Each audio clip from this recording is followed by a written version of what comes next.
turned the light down today. Good God. Well, what up one more? Good God. Ah, why is it warm tone? Ah! What's wrong with my light?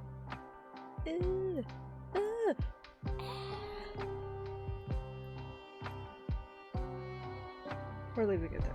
We're leaving it there. Hi, everyone. Hello, everybody. I hope you all have had a good weekend. I meant for this to be a longer stream. I meant for this to be like twice as long. I slept in, and then I had to do a bunch of chores, and then I had to eat lunch, so I ate a leftover burrito. My tummy did not like the leftover burrito. But now I'm here. So we're going to probably stream will be between like 3 and 4 hours long. So not a super short stream like we do our normal morning streams. That being said, I am still working on the I have most of the audio stuff done. I kind of swapped it around and did most of the audio work early on. Versus the video capture work, but I don't have to capture too much video footage wise, so now it's just a question of, well, I have to actually like stitch the video into the existing polished like audio now, but that's still gonna take me a bit, so I've been trying to work on Korok completion off stream. I have done a lot off stream. I think we're at 62% overall now. My original goal was for us to be done with Koroks for our 100% of Tears of the Kingdom by the end of the month. I will be out for Labor Day weekend. I've got some travel plans to go see some family, and then our next like Tears of the Kingdom stream after this is a short morning stream on Wednesday. So we're gonna extend that deadline a couple days to the start of September. That way I can focus on, I was gonna play some games tonight anyway, that way I can still relax this weekend. Not that Zelda isn't relaxing, but holding up the phone and having Zelda, and then also needing to be distracted, so I also have like queso up on the screen, and then I also have to have my blankie wrapped around me, and my cat sneezing on me, and I'm trying to hold conversations with my partner. It sounds like overstimulating, but it's not in the moment, but I do just want to play one game and focus on like a couple things tonight instead of Korok collecting. So that's what we're gonna do today. You guys will be my overstimulation. Yay. I'm just now having coffee too. If I sound a little more hyper than usual, I put an extra scoop of espresso into my latte. So I also had the shower, so we're air drying my hair too. Just fun stuff all around. But yeah, I want to focus on relaxing tonight, and then I want to focus on video editing the rest of the week, and I don't want it to cut into like my work time at work, because I have some stuff I want to get a head start on in the mornings. Usually I like try to take my mornings slower, but I want to like get like first thing in there right after stream Monday morning. So yeah, all that being said, I don't think I have the time to do as much Korok collecting. I'm still gonna do a little bit, but not like the 100 I need to do like a night in order to make the Wednesday stream goal. So I'm gonna do it over the next week. We'll do it on this upcoming Wednesday stream, and then hopefully we can see where we are in 100% Korok completion the following Wednesday morning. Because we're working on 100%ing. My minimum is at minimum before Hyrule Warriors comes out. I would like to 100% map location. If we don't have time to 100% every single little detail, map completion, that's what I want to do bare minimum. So Koroks, I do count Koroks in that because that's also the big thing when people say, have you 100%ed the game? They're asking if you've gotten the big Korok dookie, and I think that's essential to the 100% experience. And it basically goes into map completion anyway.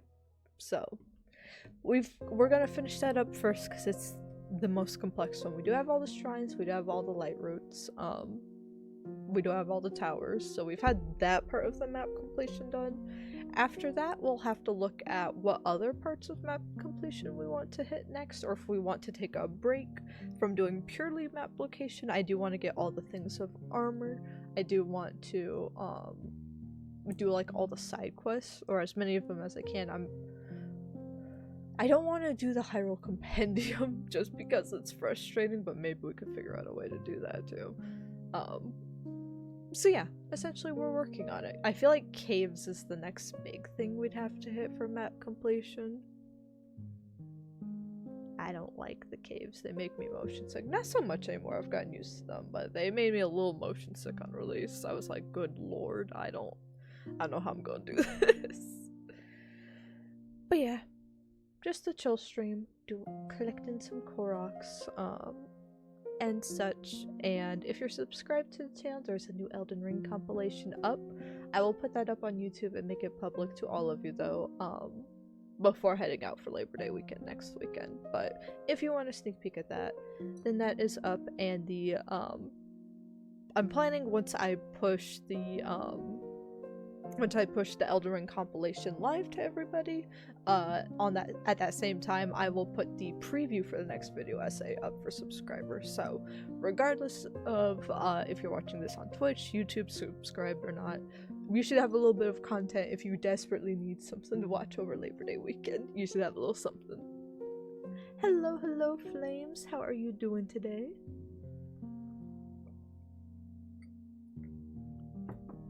Played any more Hades 2? We left off in such a good spot. I'm very happy now that I've slept on it. I'm very happy with where we left off in Hades 2. Like that, getting a good underworld run with like the Oath of the Unseen, getting a new weapon run finally done in the Olympus one, and even though we didn't get the romantic stuff with Icarus yet, getting the trust deepened after many runs of trying to talk to him. Like, that felt like a very good stopping point, so I'm very excited for 1.0 whenever we see it. Yeah, I took a shower. We're just air drying it. I didn't have time to hair blow dry it. Though I always get confused. I always hear people go back and forth on like, oh, well, you shouldn't use any heat on your hair before bed. Air drying's the way to go. But now I'm hearing like the opposite. I'm hearing people be like, if your hair's bad, it's because you air dry it. You have to give yourself like a silk press blow up every night before bed if you really care about your hair. And I'm like, that's not what I heard growing up. What the? I don't know. Sometimes I blow dry it, sometimes I don't. We're already running behind on stream, so today it was no, it's still very bright though. It's been 3 washes. 3 washes in over a week since I got it done.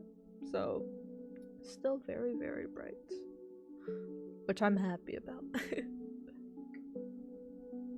Playing some Battlefield. Ooh. Battlefield's fun, Battlefield's fun. I haven't played in a while. I haven't played Battlefield since like college, I feel, but it was fun, it was fun.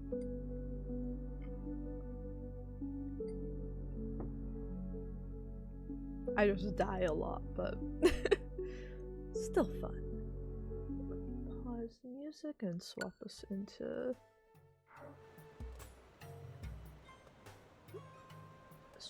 here. We're also starting to... I got all the Koroks in the sky last night, so we don't have to worry about those on stream because I care about y'all. The Koroks in the sky actually weren't bad at all. It was getting to each island and like island hopping. Whew. That was a bit rough, but it has been dealt with.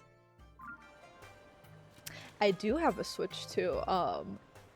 I did try to get it from a retail. This is actually the earliest I've ever had a console close to release. I usually always got them like a year or so after release at least. So this was actually my first time ever trying to get a console day one. And I didn't get it day one, but I got it a week after. I had tried to do like retail stuff and completely lucked out. It was insane. And then I tried to, I did enter the, like, My Nintendo lottery, and I've I've been a Nintendo member for quite some time, and I've put in tons of hours bullying kids in Splatoon 3. So I'm like, surely I'll be very high up in the, I actually still really like that they did that, to control, like, scalping and stuff. But yeah, I'm like, surely I'll get one soon, but then I saw people got pre-order confirmations from Nintendo, like, right away, and I was not in that initial batch. So my email to pre-order to Switch 2 did not come. It wasn't even a pre-order. It did not come through until I think the day after the Switch 2 officially launched is when I got my email, and then it was like a week to get it after that. But yeah, I was a bit I wasn't like super stressed about getting it. I wasn't gonna be like, this will make or break my career or anything. But I was like, it would mean the world to me to get one. Is the Korok behind the waterfall? Where is this lad?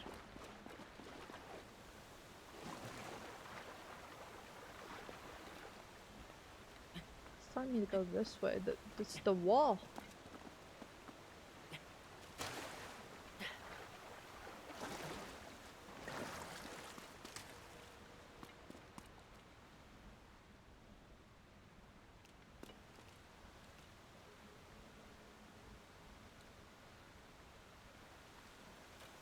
Surely it means upward a little bit, because in this vicinity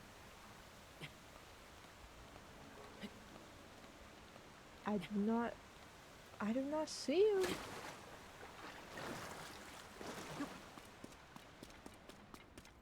Here, I'm gonna, or maybe it is the other side of the waterfall. Sometimes Zelda notes don't get it right. Oh yeah, there it is.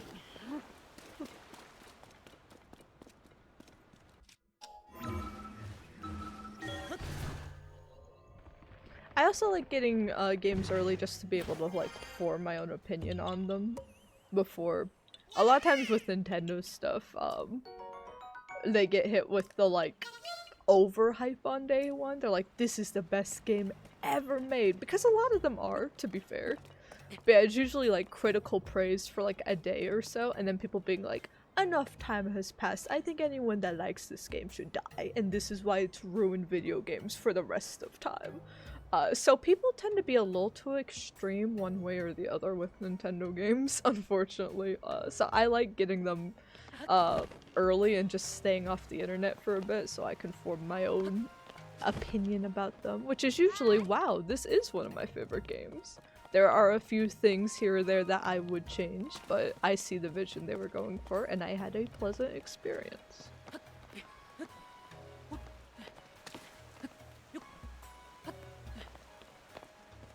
That being said, really the biggest thing I disagree with, really the only thing Nintendo haters do have right, Mario Kart World shouldn't be $80 and $90 physical. I love Mario Kart, so I would say like, even for a super fan, like, I got Mario Kart World because I got the bundle, which makes it like valued at $50. But I was like, okay, if Mario Kart World's 80, then this is very scary because Nintendo has a lot of really big first-party titles. They're all going to be priced at 80. Donkey Kong Bonanza could be Game of the Year, and that was 70. That was 70.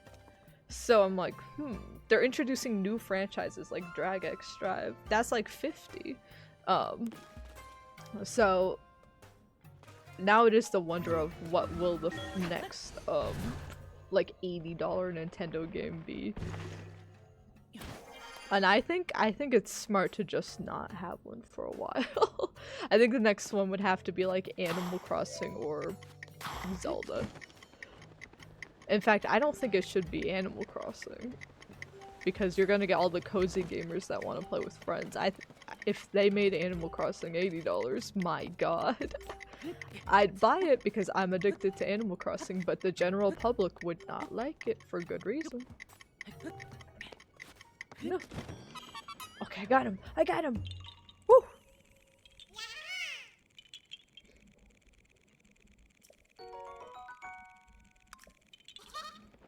I mean, to speak to why people like Nintendo so much, because I do. I am a big Nintendo fan. I buy a lot of stuff that's way overpriced.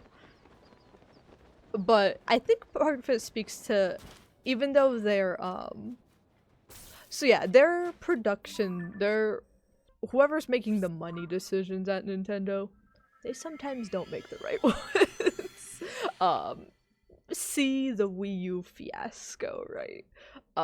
They sometimes don't make the right ones. I think that's true for any corporation. I think a lot of people will be like, oh, Nintendo's the only one corporation to ever be evil.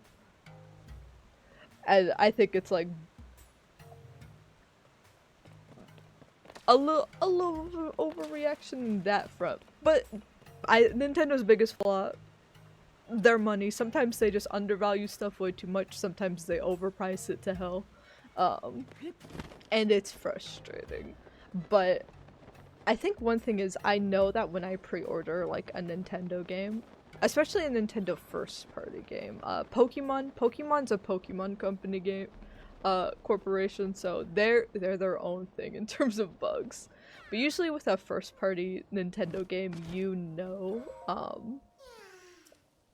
that you're going to get something that's not horribly buggy, you know, something that you'll get that even if it's not for you, it will be good quality and a lot of people are gonna like it. No, I didn't mean to talk to you again. And you can't say that about a lot of things nowadays, right? Like, I pre-order stuff pretty much just for... The only things I pre-order are if it's from Nintendo or if it's Final Fantasy and Kingdom Hearts. And Final Fantasy and Kingdom Hearts, I say do with a grain of salt, because so many people will, like, have a favorite in those franchises and then not like a different game. So even with those, I'm like, I pre-order them. Maybe not everyone should. Maybe not everyone should. I pre-order only games that I'm like, even if I don't like it, I'm going to play it all the way through to make sure. And because it's like part of something I really like. Because pre-ordering games is kind of risky, especially for AAA nowadays. There's a lot of stuff that comes out very broken on release, and that's not on the devs at all. I know, being a dev, right? It's not on the devs at all. Usually the devs know all the bugs that are going on and they're like, hey, we need time to fix this, this, and this, and test this, this, and this. And sometimes that time just isn't provided. Like, I'm working on this Sonic video, right? Look, that's, I think, what happened with Sonic Boom. They're like, hey, this thing, we need to playtest this, we need to fix some bugs. And they were like, well, we need the game out by Christmas, so we're not gonna do that. Also, I should eat some food. We have not a lot of health.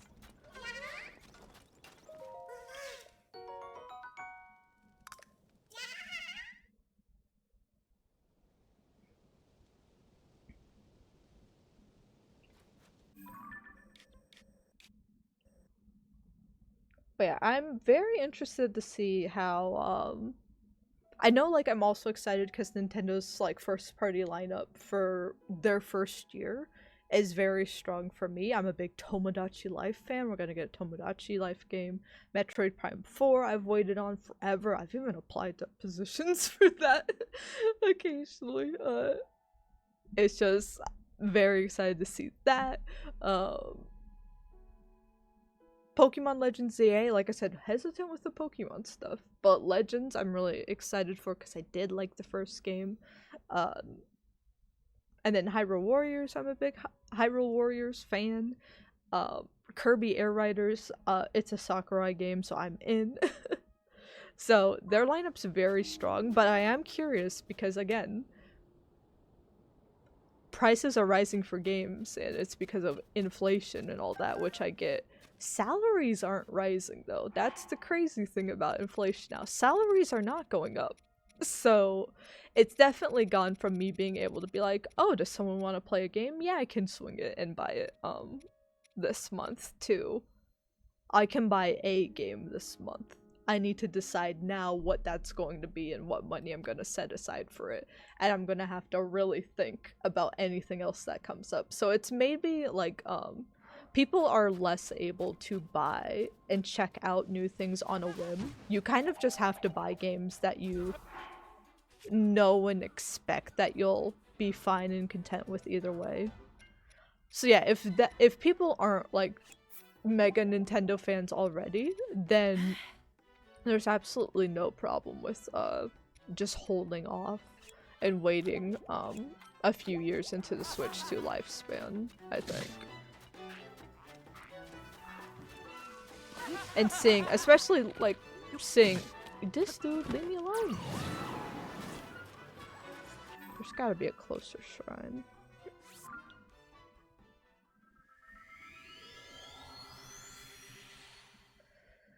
But yeah, in short, it's not.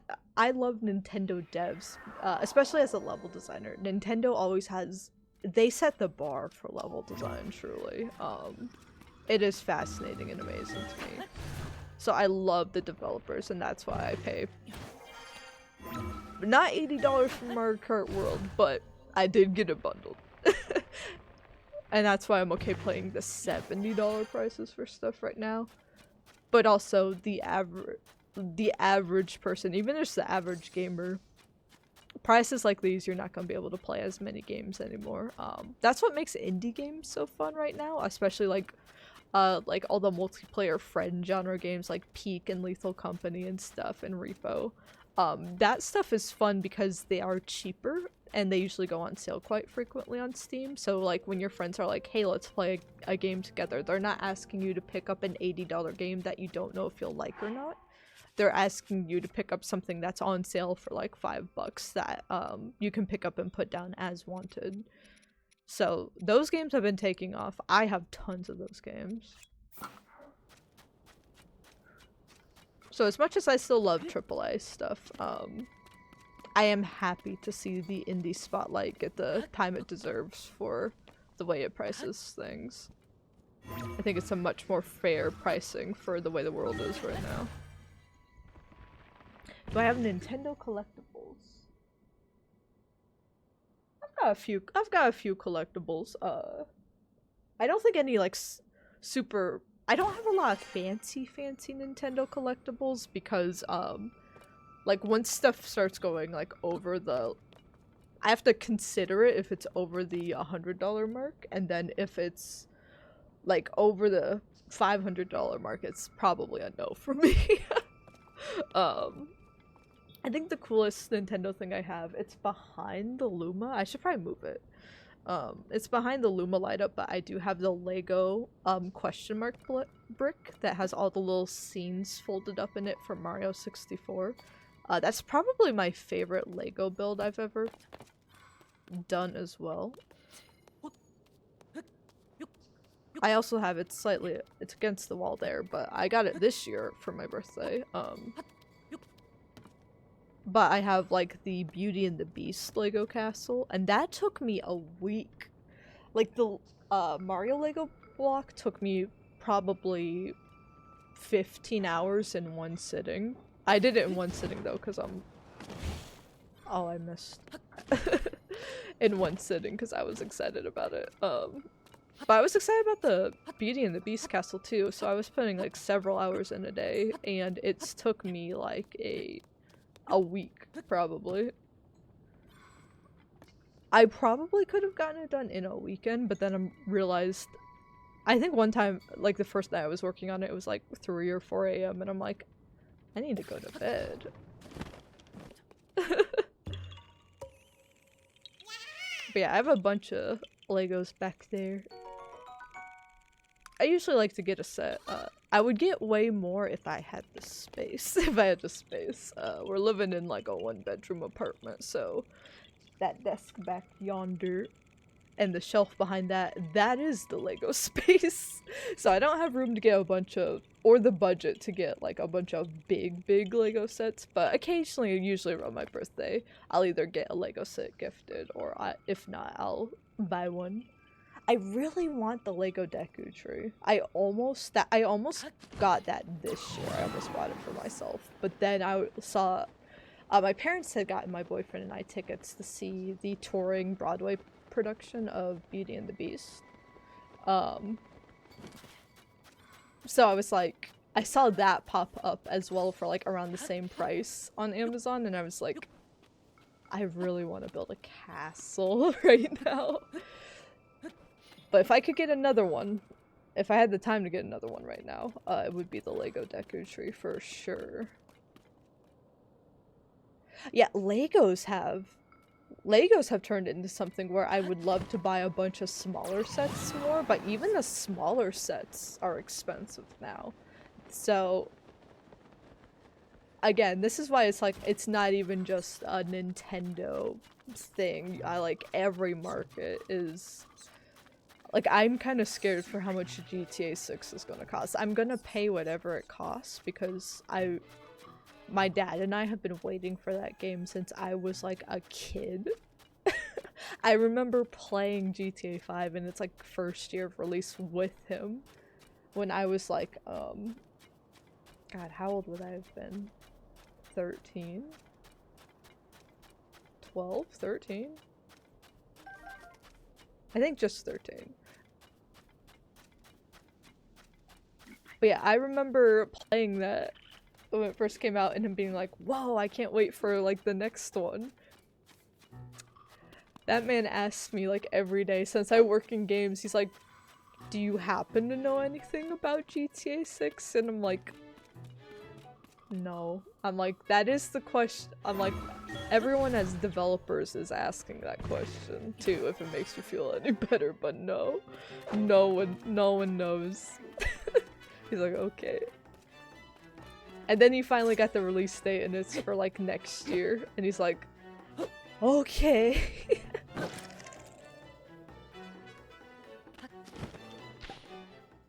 I'm really worried they're gonna pay like, they're gonna have like over $100 and try to like raise the overall bar. I think GTA 6 should be, if overall we're considering 70 the new standard and like 80 the like this is going to be a generational type game with ongoing content. If those are the standards we're setting, fine. GTA 6 should at most be $80 then, right? I am worried. I am worried that they'll be like, but we're better than a generational game. We're like even better than that, so we should be $90. And 90's close to 100, so let's round it up to 100 for just base game. And then of course we have to have our deluxe versions and our physical versions. That's what I'm worried is going to happen. I think a lot of like corporations are also waiting now that like Nintendo's like made this move. And also like kind of Nintendo I think was just testing the waters. Like they made that and then they backed off having like their normal first parties be 70. So now they're waiting to see, you know, is anyone else going to take the bait? And I think everyone's looking to Rockstar to be like, are you going to take the bait? So we'll see what happens. I know I need to, if it were like an outrageous price and I could only afford to get one copy, I'd get it from my dad. Like I need to do that bare minimum. But this dude's sleeping. But I would like to be able to afford a copy for myself. Hopefully, Rockstar. Please, Rockstar. I love you, Rockstar. Please, come back here. Come back here. What are you doing? Come here. I'm just trying to get the higher ground so I can use my thing, please. Oh! It's okay. We have a hearty fruit and mushroom mix. If I did not pause in time, we'd be gone. Woo.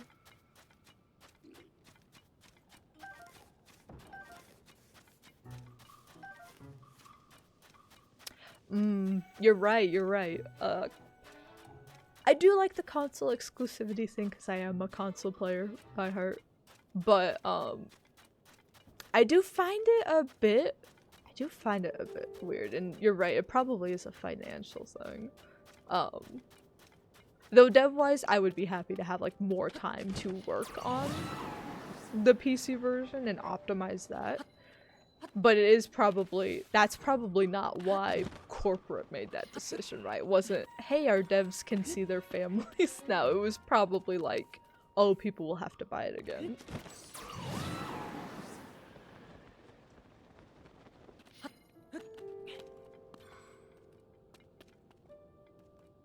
But we'll see what happens. We'll see what happens.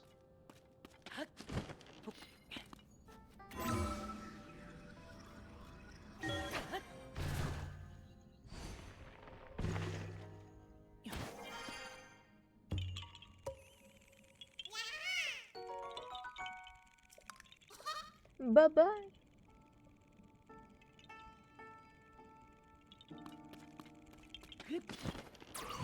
But yeah, I'm sure there'll be some deluxe version. Maybe I'd get that for my dad as like a present, but I probably wouldn't get any deluxe collector's editions for myself. Kind of the only collector's editions I've gotten of games have been really to get the steelbooks, honestly.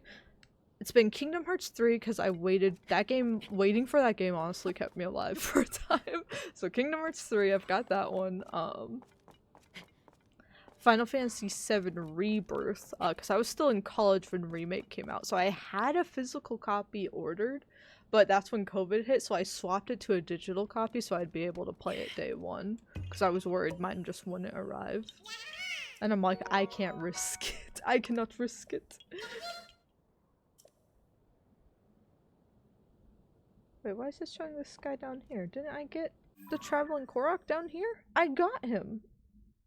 It's telling me I did not?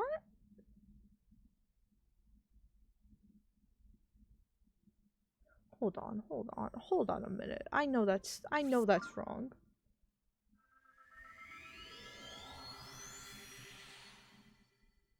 Or there was a second Korok.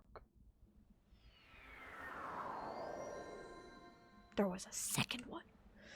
Yeah, Final Fantasy VII Rebirth, and then Final Fantasy 16. I did get the steelbook for that. And Tiny Tina's Wonderlands, but I got the deluxe version of that because I see you have a little Vault Hunter symbol. That was actually my first AAA credit, was I worked on some arenas for Wonderlands back in the day. I just kind of brought it on near like the end of development and stuff from like a co-dev company. So not directly at Gearbox on site, but I got to learn from a lot of their designers, which was like the most I've ever learned in like such a short amount of time. So I'm very, very glad I had that experience. So I have a princess, where is she? I have a Princess Butt Stallion plushie that throws up a rainbow. She is my pride and joy. She may be one of my favorite collectibles. I put my own paycheck into getting her, but you know what? She's one of the best plushies I have. Because you can tuck the little rainbow throat back into her mouth too, and then like take it out. It's just like a little ribbon. And I'm like, this is the best merch I've seen in my life. It makes me happy. How much is Borderlands 4 gonna be? I forgot. That's gonna be a full-priced game, isn't it? I know a lot of the devs that worked on 4 though did amazing work, so I do want to. But then again, same with like AAA games. I'm like, I gotta think now. September game. Can I get a September game? Probably, because Pokemon Legends doesn't come out until October. But if it came out a month earlier, I'd have to decide. Instead of just being able... I do miss the days of just being able to walk into GameStop and be like, what games, plural, can I get with the amount of money I have in my pocket? Versus having to plan ahead and budget at the start of the month. I think that's what makes like the end of the year sales on Steam so fun, is you just like go through your wish list and you'd be like, what's on sale for like dirt cheap, and you just buy a lot of it. I think that's the closest modern feeling you can get to just like being able to buy stuff in a store for a much lower price. There is a dude over here. I thought you were the dude I helped. Who are you? Who are you, little lad? Who? Oh my gosh, you live far away. We're building a car. We've got to build a car. I was up in the sky, so we did get a ton of items. Get a cart. Boom. Get a steering stick. Boom. And then get a little,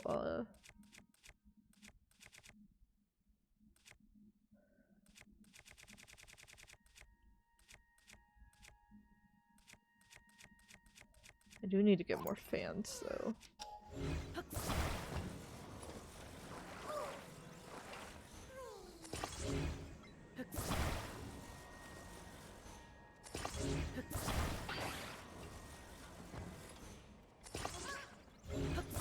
Alright, you going on the front of the car for balance.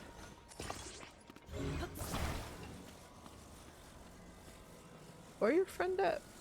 There. There. I'm such a good Uber driver.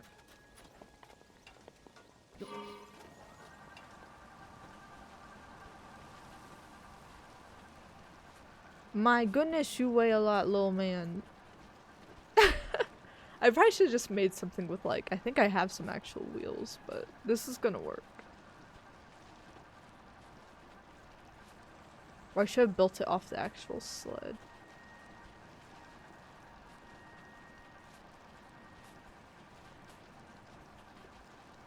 What do you think if we added another? If we added another fan.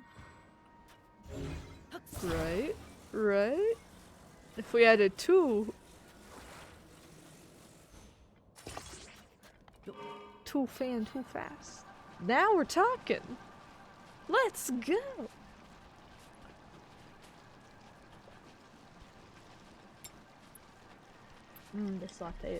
This latte is good. Where am I going?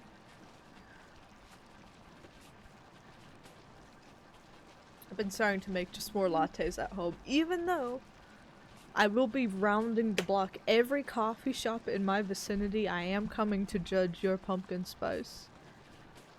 Usually I don't go full pumpkin spice this time of the year, honestly. I like to go into the apple drinks. No one's doing apple drinks. Dunkin'? You're not doing apple. They are doing cereal milk, though. So, I'm not as mad about that. Starbucks, biggest offender, got rid of their caramel crisp macchiato. Heartbroken about that. Beyond devastated about that. I don't even have a 7 Brew or a Dutch Bros by me yet. I think they're planning to put some in over the next few years. I checked both of theirs just to see if I could expect that. No. Dutch Bros does have cookie butter on their menu right now, though. So, hesitant. But 7 Brew, all these syrups, no apple syrup. No apple syrup. Oh man, I messed this car up. Probably just leave it here because we've got more Koroks north anyway.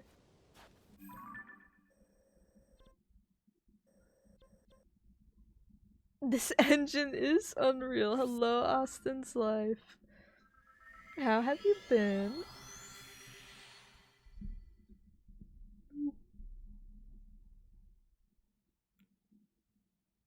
The engine's always unreal. I had to check and make sure my category was Zelda and not Unreal Engine. I think I made that mistake once recently. I forget what it was. But yeah, people were like asking me questions about like a different game, and I just thought, I think it was a newer game, so I'm like, yeah, I'd love to talk about games, I'll talk about it. Not realizing like, oh, my category's been wrong for the first hour of stream. Oh, you're playing Donkey Kong. Donkey Kong Bonanza was honestly so great. I've played it through, I haven't 100%ed it or anything, but I've done 2 full playthroughs of it. Each one was like 15 hours each. I had a blast. I even got my parents that aren't really fans of open world games, they beat and played Donkey Kong Bonanza just because they found like destroying the terrain to be so addicting.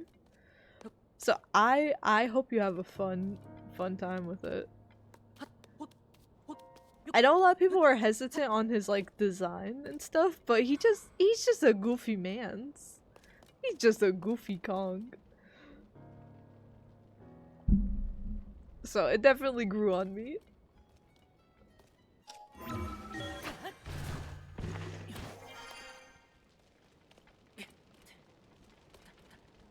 Where is this Korok? Oh my god. They can never just be somewhere normal. How did you get over there?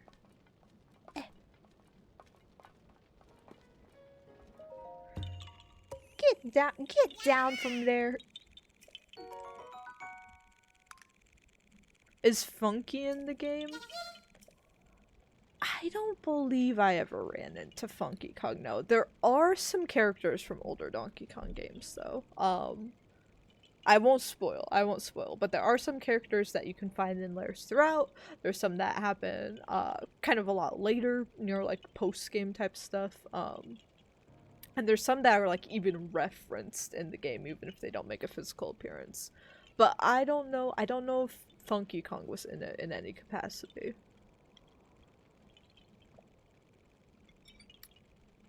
But again, I didn't 100% it, and it is a massive game, so there could be a reference to him somewhere in there. We do need more Funky Kong in the world.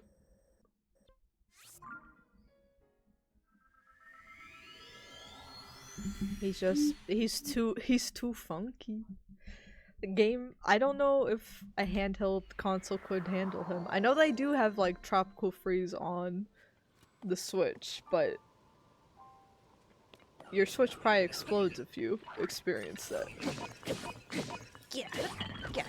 Get out of here. Go. Oh, you got a friend. Kill him, Tulin.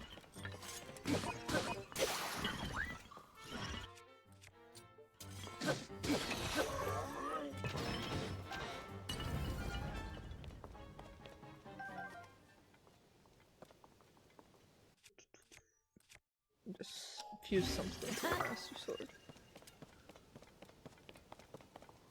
You beat the champion on X. Let's go, Fluli! Oh my gosh, that dude dead and gone. Let's go!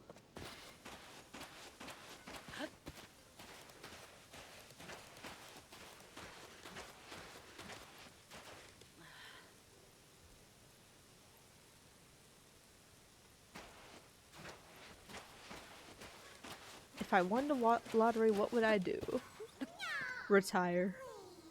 I wish it was a more extravagant answer than that, but honestly, I've always thought if I came across like a large amount of money, I wouldn't want to like increase my cost of living. Like, I would probably get a nice house, you know, probably not even get a fancy car for me, but like maybe just get a newer version of the car I've had forever.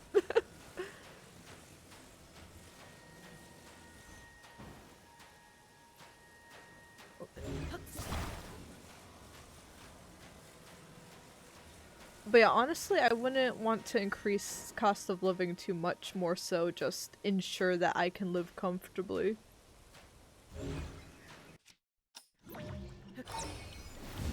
For a longer amount of time.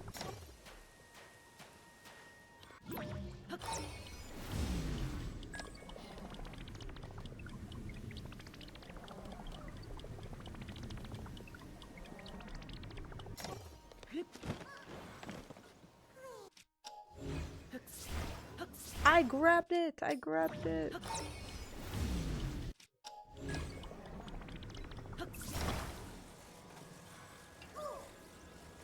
Like, that way my work with, like, games could just be focused on not having, like, any financial burden tied to it, just, like, I'm just gonna go and do whatever I want, whenever I want. I'd probably put more into, like, streaming, and stuff.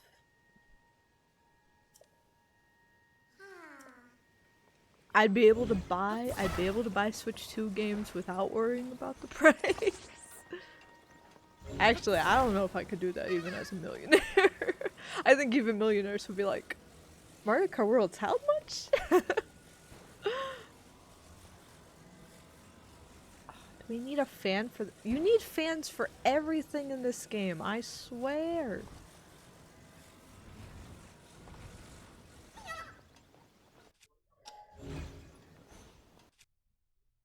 Plushies? Oh, I'd get, I guess for like living, and this is kind of whenever like we end up getting a house one day, my partner and I both need like our own office spaces because he's in the bedroom and I just have this corner here in the living room. We don't truly have our own offices as separate spaces, which I do want us both to have long term. But by office space, I do mean more Lego space. I might mean more Lego and plushie space. So I'd buy a space to have that. We definitely, you would notice it on stream. You would notice the quality jump up rapidly. But then I would put in all these upgrades and then I'd be content with it. I'd be like, okay, I just need to upgrade these things like every so years, but I really wouldn't want to like live in a mansion, or anything.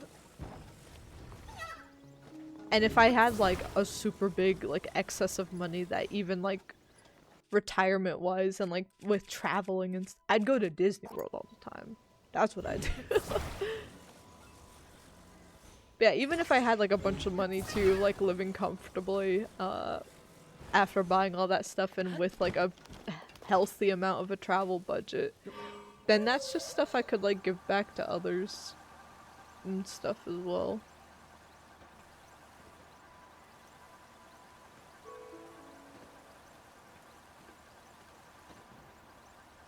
I should have put us on a sled or something. What is this?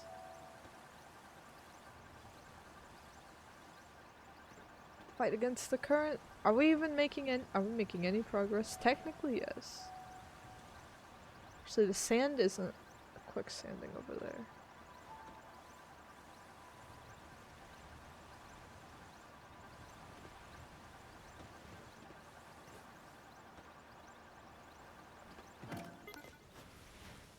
Nope, nope, come here, come here. I've got an idea. We're starting in the Gerudo Desert because I knew it would be the biggest pain in the ass.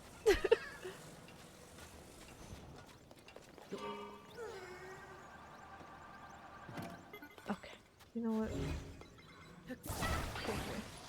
Are you joking? Are you joking? Fight each other. Yeah. Fight each other. Woo!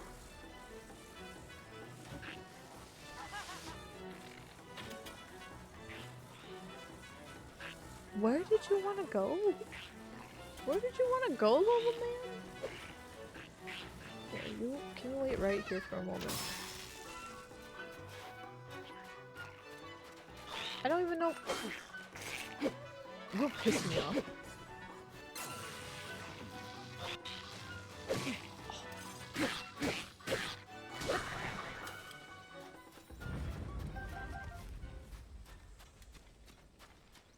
Where is your friend? He's not up here, is he?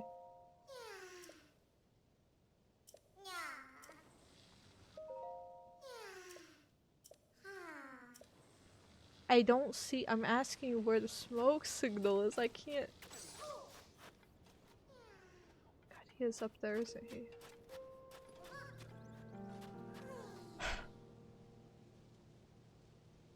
Okay. That's fine. You know what?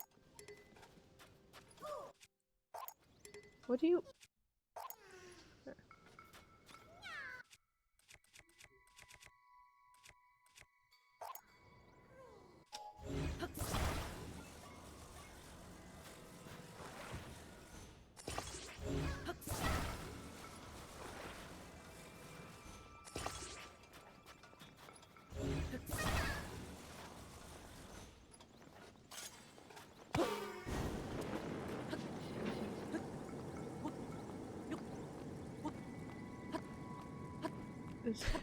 Did he make it? Did he make it?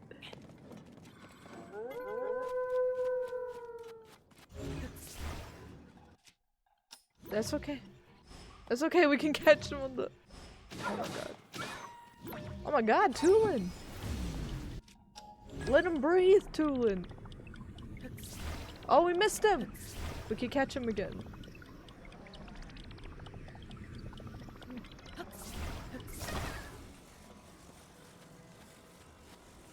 Oh, there's the dog. Where is your friend? We took a wrong turn somewhere, cause what the-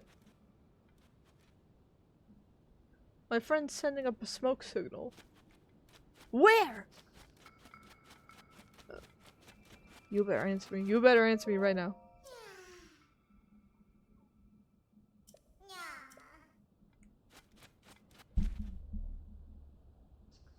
Am I-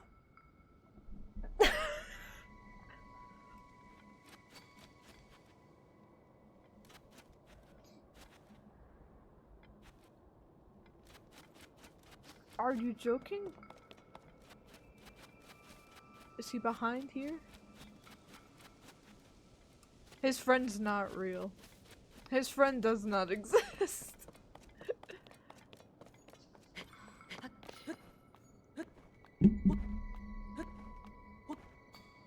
This is why it takes so long to- Where is he talking about? I've never had this much trouble with one of the traveling Koroks. Where- What's going on? What's going on? Oh my god, he's all the way over.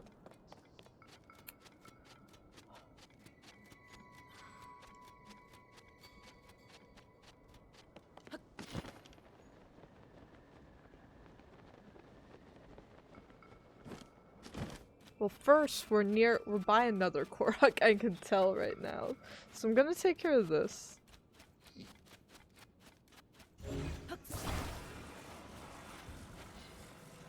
Maybe. What do we have going on here? Okay, I see. I see. So we need to- Ow.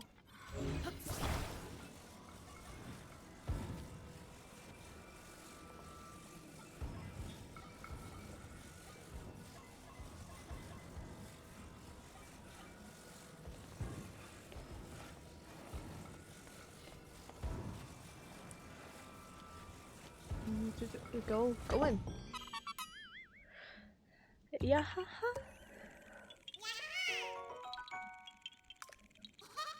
Let's go.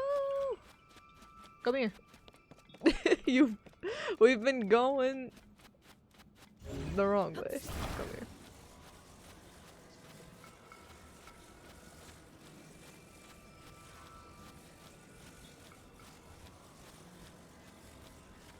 You're gonna reach your friend, alright.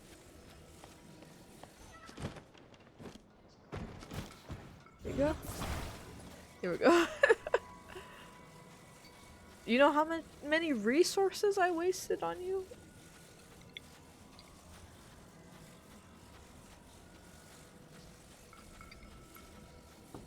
Oh my gosh, my cat scared me. I did not know he was in the window. Hi, baby. Hi. Morning. Did you have a nice... What?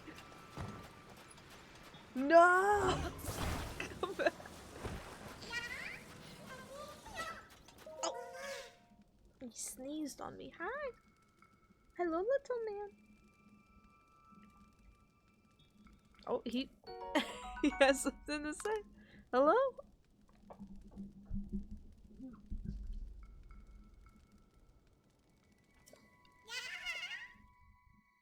He's right under the mic. If he farts, it's over for y'all.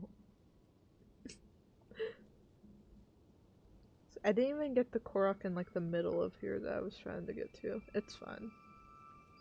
There's another one right over here.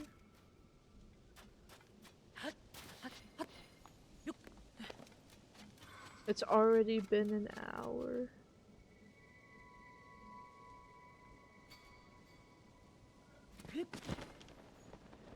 Oh, that's gotta be it.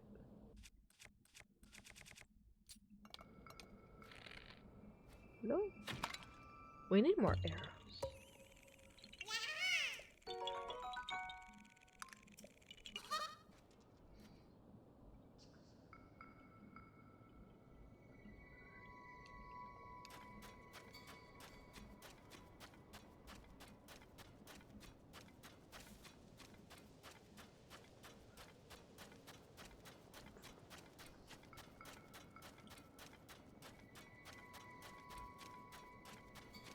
You got the Mega Stone! Oh, let's go.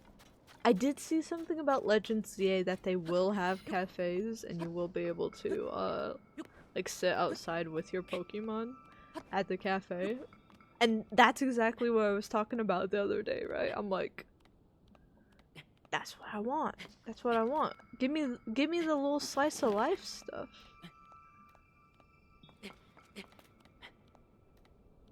I want to be on an adventure. My cat's trying to sit on the keyboard. Sir, we are not playing The Sims. You cannot enter cheats. Oh, he's purring. Hold on a minute. We gotta listen to this lad's purrs.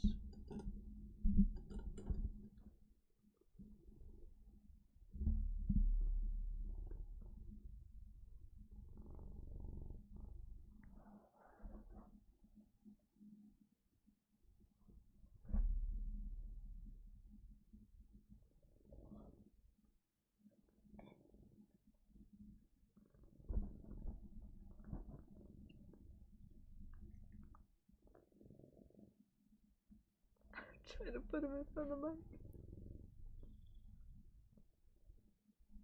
Okay, he didn't like that. Okay, goodbye. Goodbye. I tried to center the source of the purring.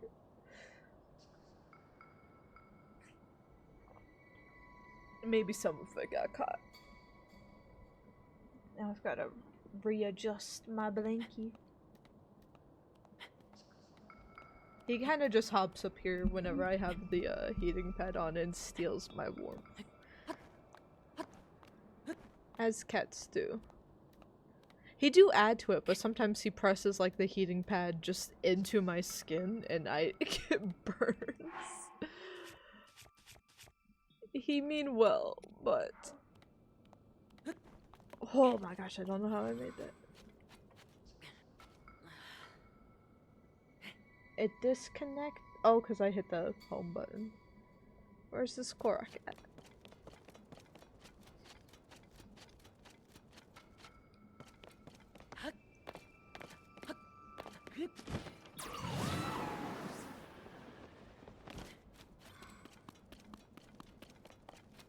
Proceed downward.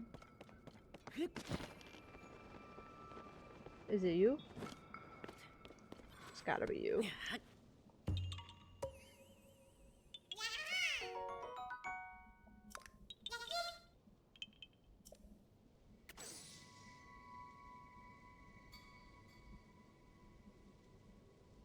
Let's go back to the other ones.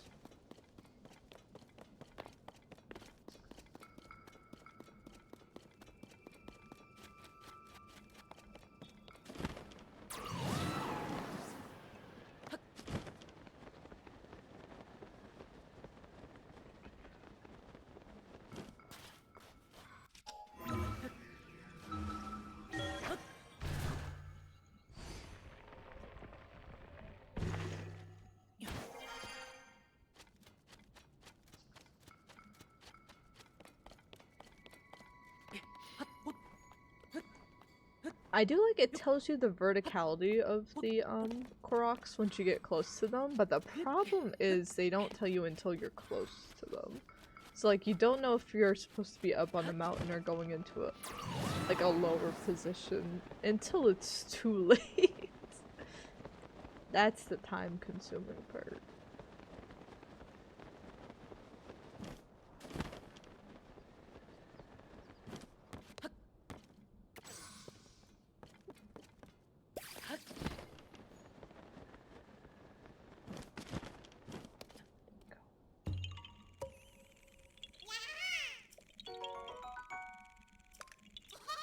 Bye-bye! Let's get all these ones in the desert done. So we don't have to walk through the sand anymore.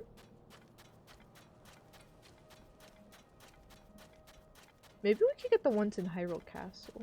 Get some better weapons stocked up. We might have to take a cooking break for Link here.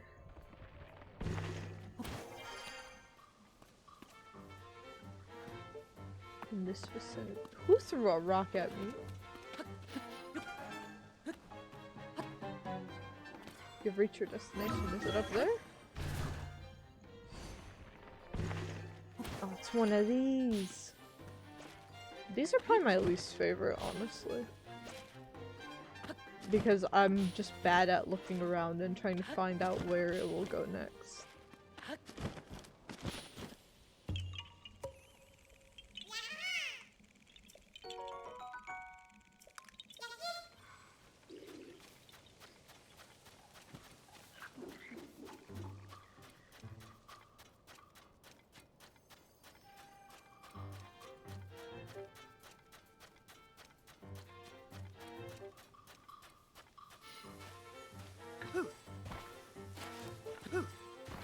Can you not shield surf down? Why not? Why not? Eh.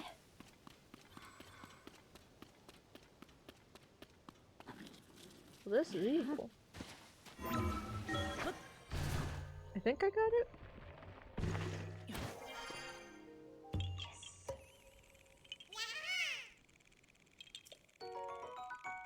I think there's like 2 more around here. Look at the one further up first.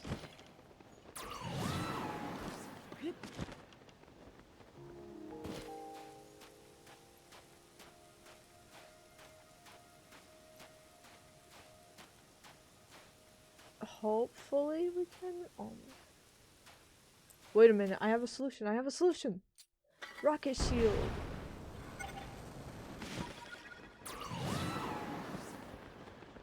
Shield.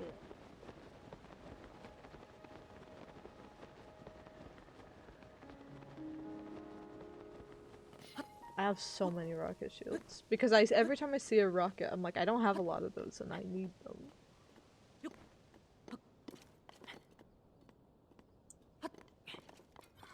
So I just fuse them to all my shields. In this vicinity.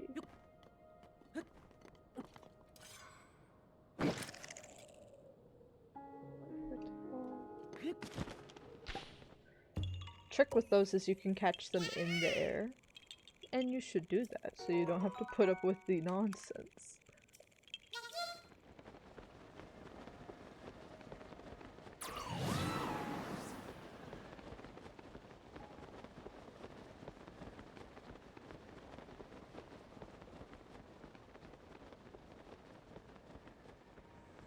I think we have one more in the desert, and then hopefully it's just the mountainous stuff. It glitched out and showed like 2 on the screen as soon as I said there's only 1 left. I think there's only 2.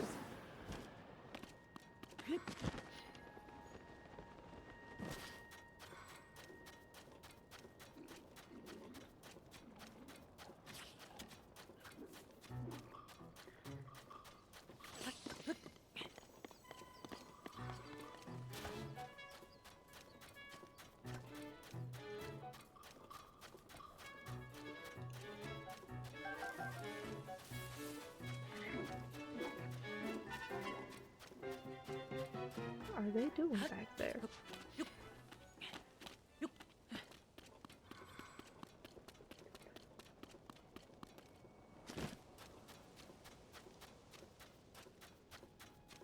I wish they had... I do like the thought process of, oh yeah, some areas are going to be hard to traverse, and these are the more difficult areas in the game. It is a good way to naturally teach the player that, so I like that world building wise, but I know they have a few stations throughout with some wheels and like some abandoned stuff, but I really wish they had like, especially since they have the sand seal stuff as a business that existed already in the first game, Breath of the Wild. What's my cat doing? Come here already. So I wish they kind of just leaned into that more and had a lot of like, they expanded their business like the Hudson Company so you can get sand seals all at a lot more places. I know there's some rogue ones you can get like horses, and I know they have the stuff at the start and they want you to build like cars to drive out here, but it just doesn't feel as available and reinforced as I'd like it to be personally. But again, that's just me personally.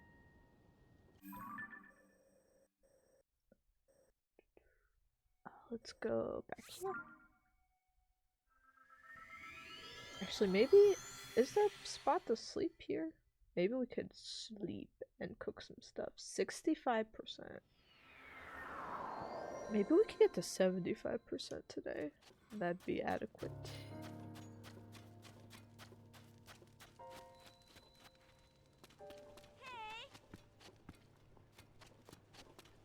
Okay, yeah, we have a pot there. And there is an inn. Wow. Travel security. Ah. Hmm?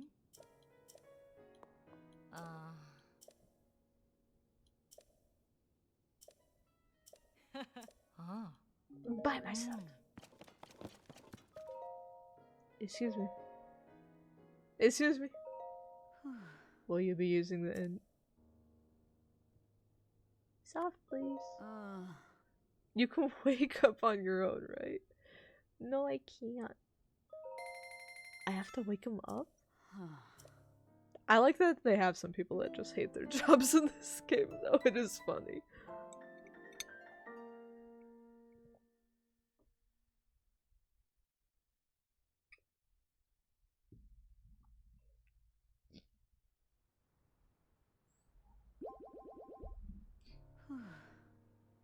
Savotta. Ah. Let's do a cooking intermission, because we need the food. We got a lot of food. Okay, first off, any thing we have that would like, restore maximum hearts.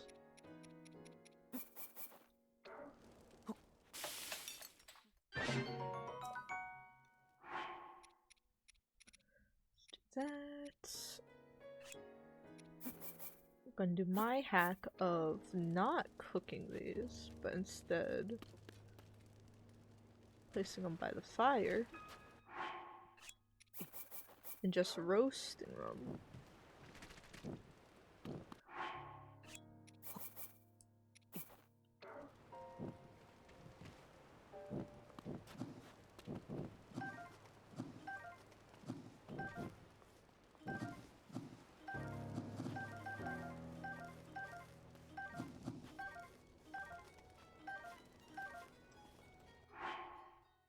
Big brain, big brain. That way, if you just want to mass consume only stuff quickly for health, you can do that. Oh, I'm on fire too.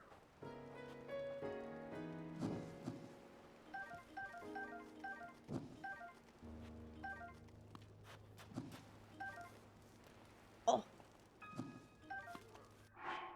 now that we have all of that figured out, my god, we have a lot of ingredients.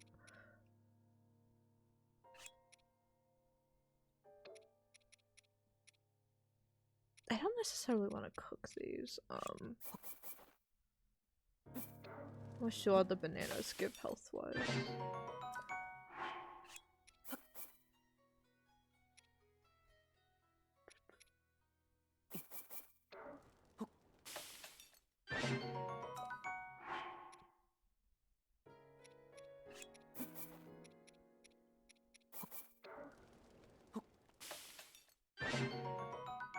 Go.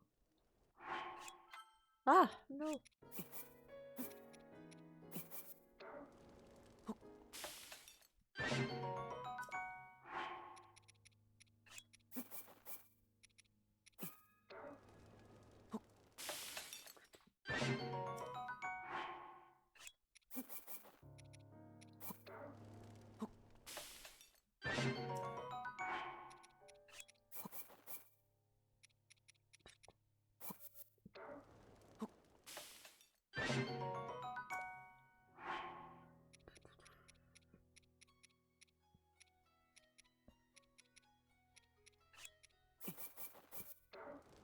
There's a bunch of stamina meals.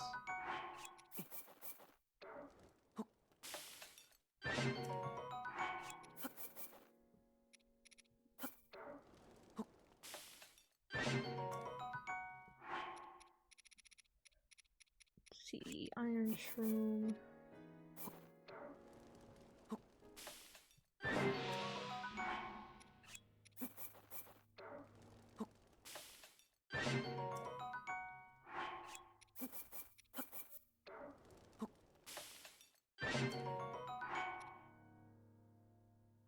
Oh, maximum stamina. We want that.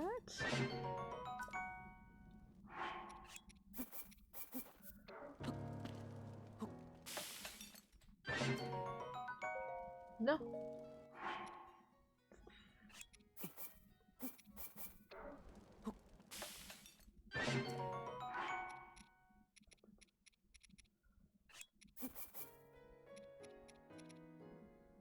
Oh, we should make the Sundelions too.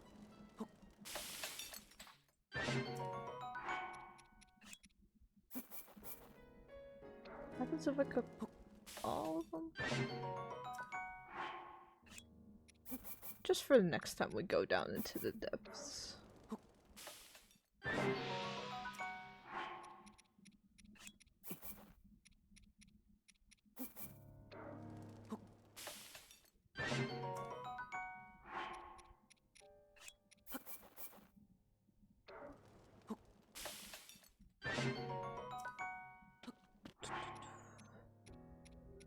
Got some fish.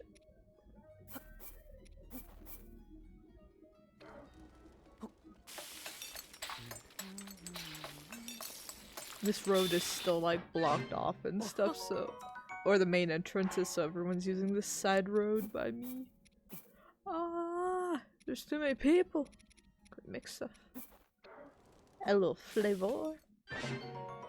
Alright. That didn't do much. That's fun. Because even if it's like maximum recovery plus like 1, that's still pretty good because I have a ton of hearts. So I'll take it.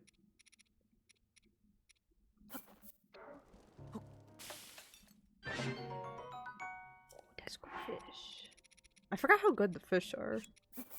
Because they're just beefy. Or what happens if I cook it with a leaf? Fancy. The frogs!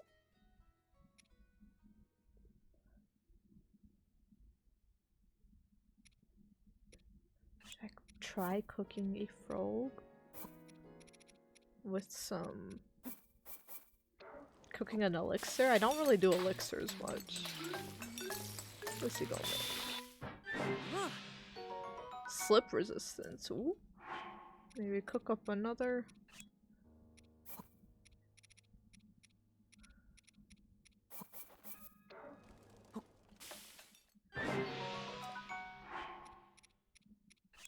But that almost did better with only one frog. And then that one didn't? Okay. That's fine, that's fine. How many meals we got now?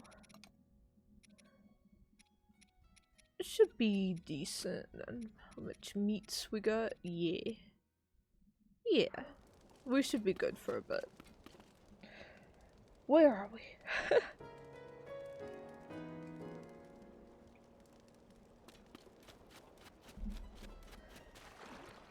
Onwards.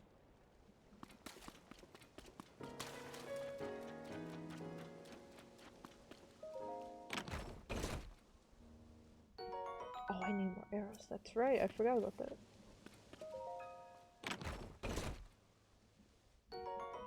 Oh! See, she has a side quest, but I honestly can't focus on side quests today. We're just here for Koroks. We will loop back around to each city and do their side quests soon. Hopefully.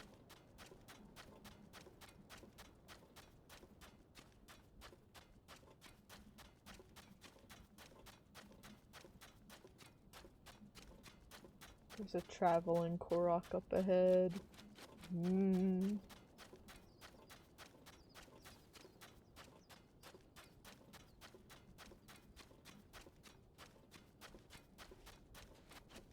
The road! We've made it to the road. I sense... Or here's here's a sand seal, right? Where you can like rent one. Like more stuff like this. There's just not enough out in the middle of nowhere.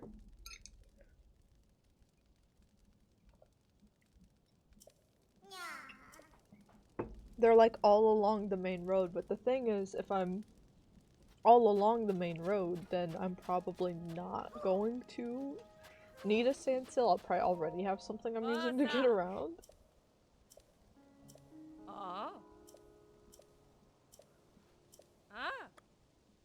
I'll rent one. These guys can be pretty hyper though, so we'll see. We'll see how this goes. You're coming with me.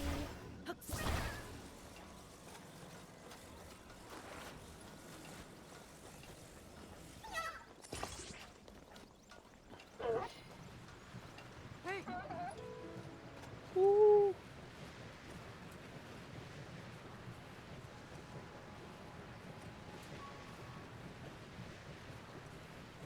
Like, see how much faster this is? I wish there were more of them.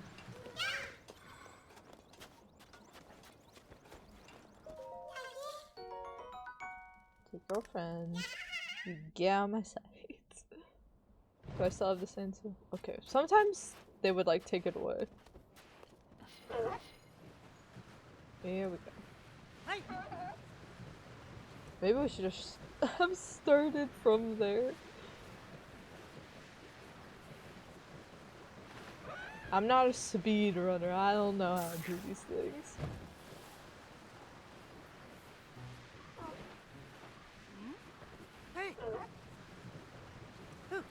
Alright, I think we've reached the end of it. A voice memory from Zelda. Greedo Desert.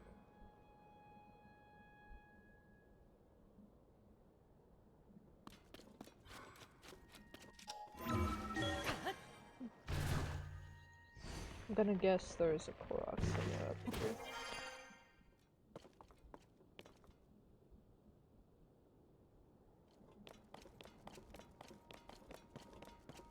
Somewhere up there? God! Yeah, how do they get up here? What are they eating to make them climb these heights? Are you a Korok? No, you're not.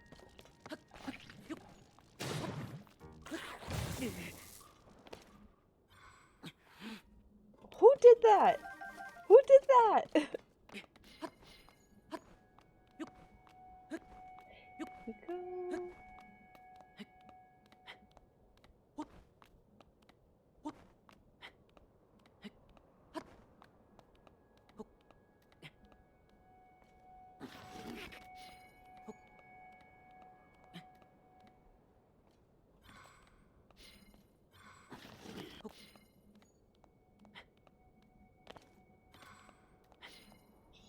Little restoration spot. I know I can recover all my stamina here, I just know it. Actually, maybe we're good now. Nope. Or not.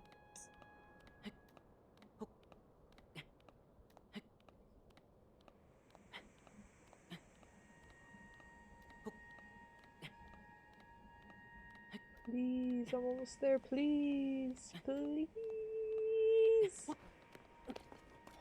Who is it? Who is the Korok? It's you! Come here. Oh! Where'd it go? Woo!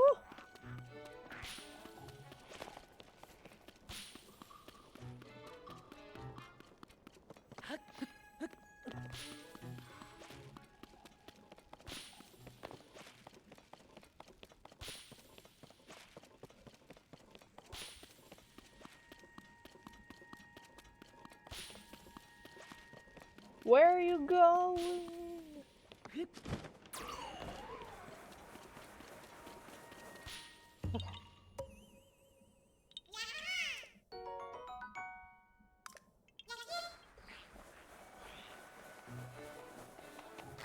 Why am I saying like, oh, we don't have time to ask questions. I'm like, why am I seeing some more rocks in the desert that I thought I already took care of? Like, what's this over? Oh, what's this over here? Yeah, we might teleport over to. I'm gonna give it like another half hour. We might teleport over to Hyrule Castle though and grab the ones in there, because that seems more exciting. But yeah, if we could get to 75% completion, then I'd feel better about getting this done start of September.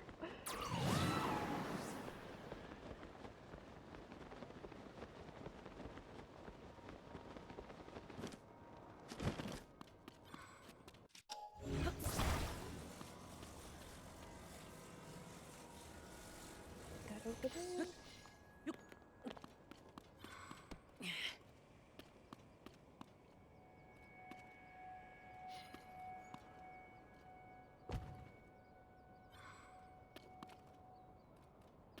No, it's you.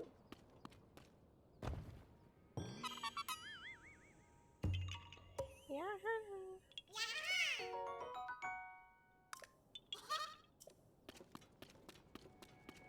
Maybe we should stop by the Korok Forest first as well. Yeah.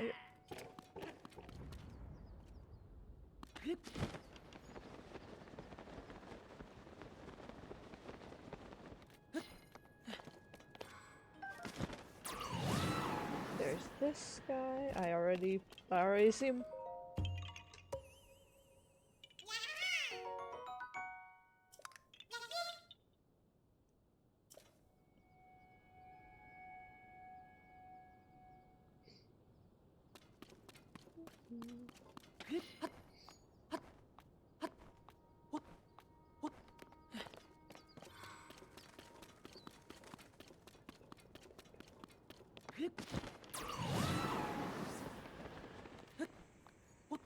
How dry is my hair already?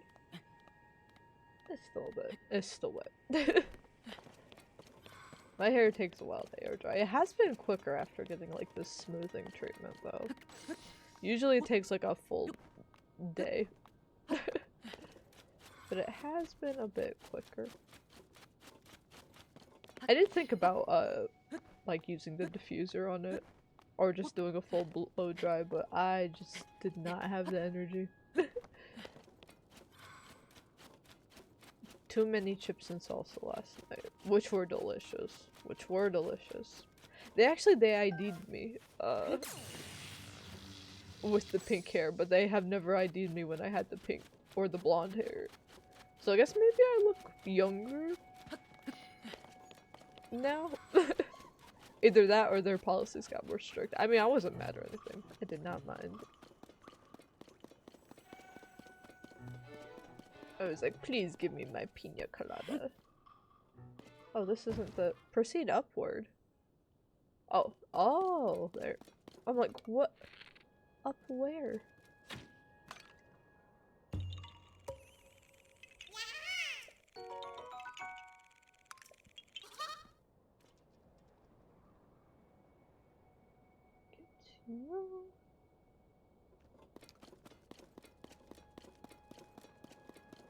Proceed upward. Oh, I'm just okay.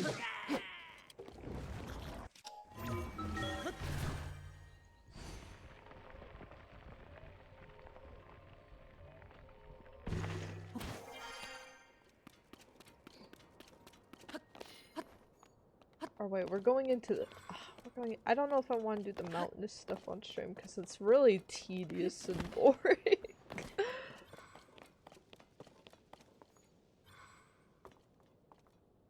Proceed upward. Up there. I wish there were more spots in the mountains for you to use ascend.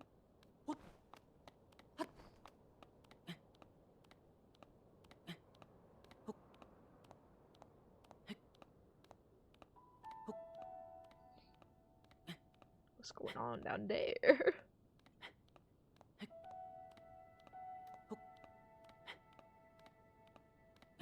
Oh, this one won't be enough.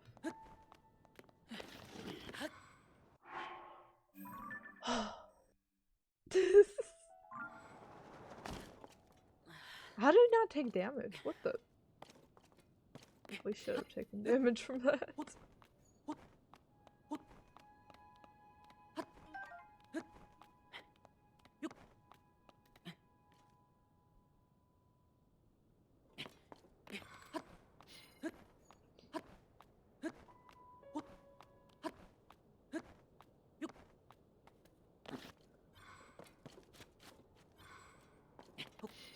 I know there's an elevator, but I can climb it.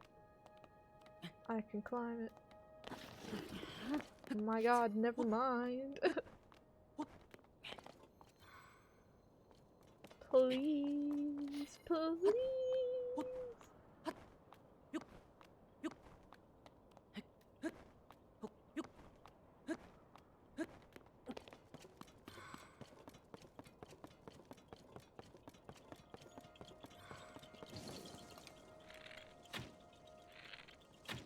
Alright, alright. There's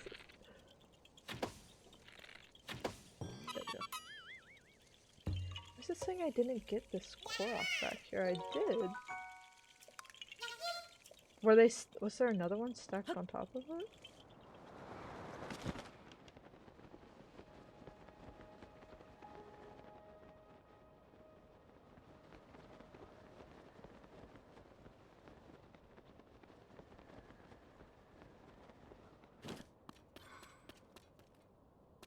Oh, there's one of these. Where?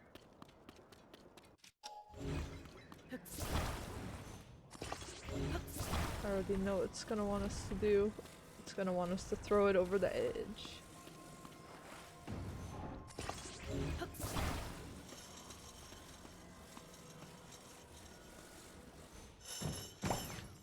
There she goes.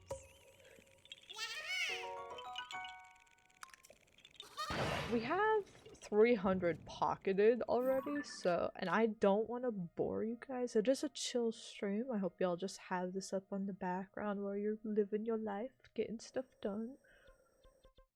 I don't want to be that boring though, so let's go like max out. I think our shield slots are the last ones we need to do. And then we will go adventure, and let's get all of the ones in Hyrule Castle, because there's a ton. There's a ton around there. And then maybe we can make our, if we still need some, if we're still streaming, we can get some further around there.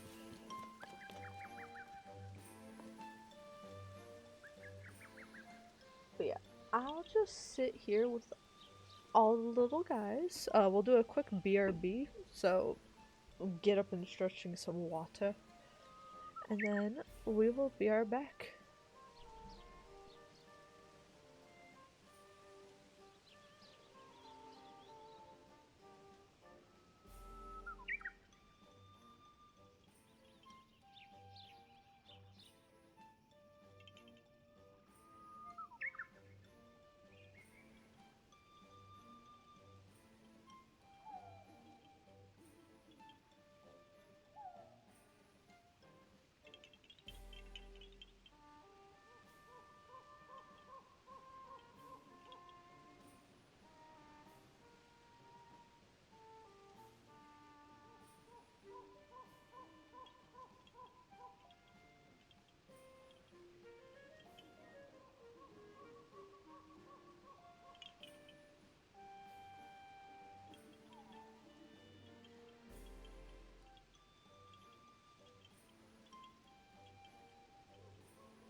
Hello.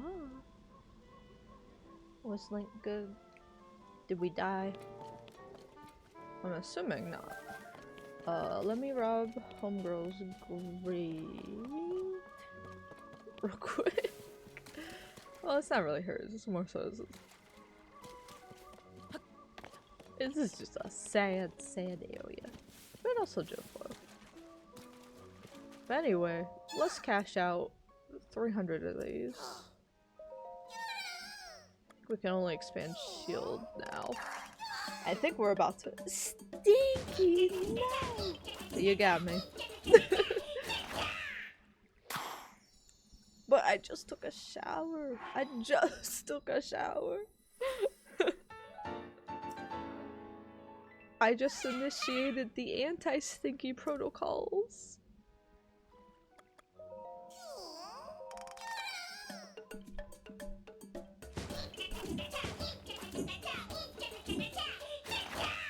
I wonder if they tell you anything once you're, I don't remember if they did in Breath of the Wild once you max out all your stuff. I feel like they just did something where it's like, we've expanded everything we could, but you'll get a special prize if you find all of the Koroks. That's what I imagine it'll be here, it's just the same thing.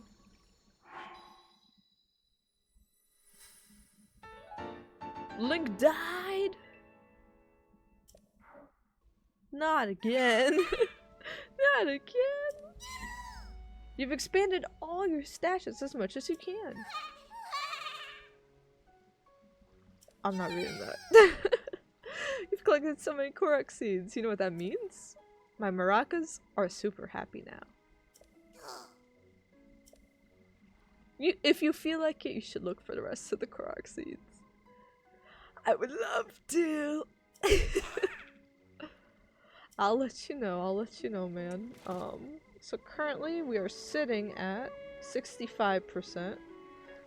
Let's see if we can hit 75% and then call it a stream. Where to go next? There are actually a few Koroks outside of the forest. Like, there's a path on the way to basically on the way to here, like around here. So I actually want to grab a few Koroks that I've missed around the forest real quick. But we'll make our way over to Hyrule Castle. I figure that'll be an interesting place to collect Koroks on stream. And weapons. And loot. We might actually get some— let me turn on my sound actually. I do want to hear Zelda herself say the say her voice lines if we run into any.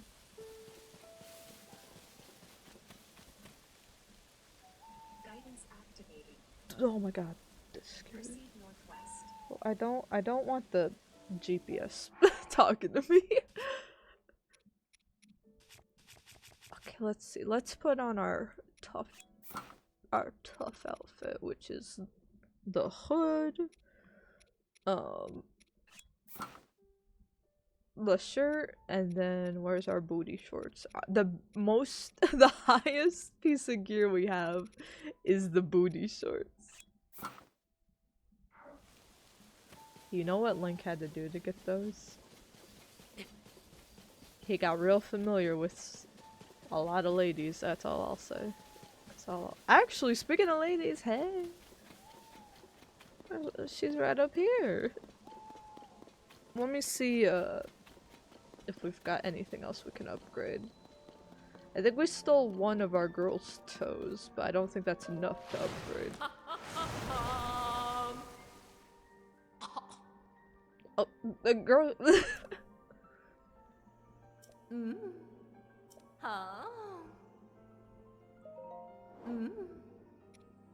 Are we sure we should be doing anything if you got COVID, girl? That's something I need to know. I mean, she just coughed on me. He probably already has COVID. Let's go have fun.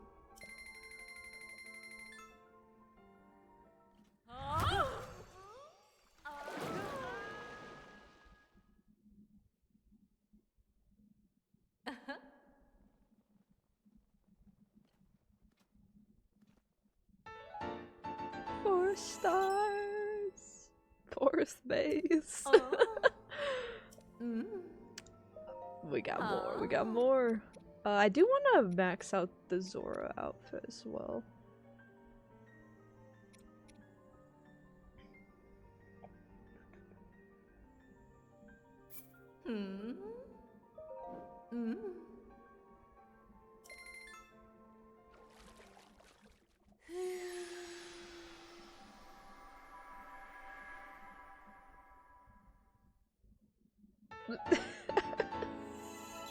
I think my boyfriend and friends are playing Peek and just got a screenshot of some bodies at the bottom of the mountain.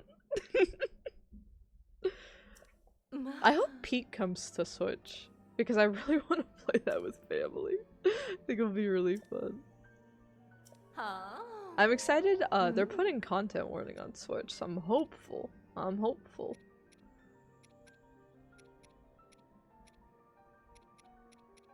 But we will see. Booty shorts are maxed out. Can't upgrade the top. Okay. Bye. I really. Oh my gosh. I do want to like fully platinum my hair one day. Not only because I want like platinum hair one day, but also so I could like do the iridescent kind of light rainbow colors.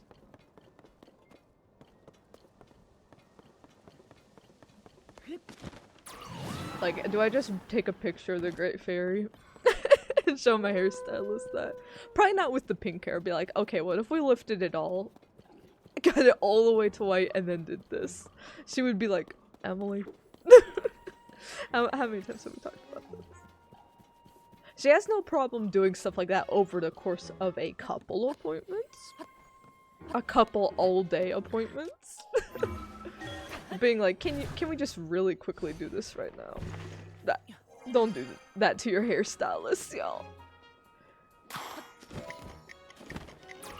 Whenever I have a new like hair color I want to try out, I'm like, if we can't do it today, what's the step we do in between to get to that point? I never expect to be able to do it in one go. And if we do, then that's just a welcome surprise.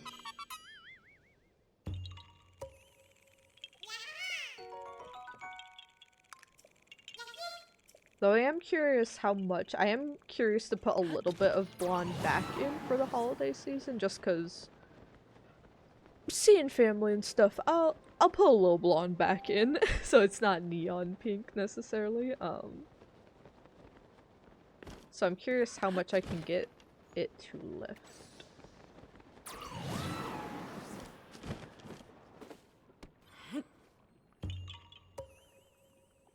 How did you get out here, my boy? Bye. I'm gonna die.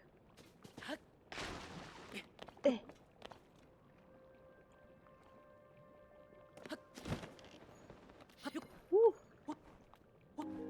I'm gonna die. Is this way correct? Is this way correct? This way's correct.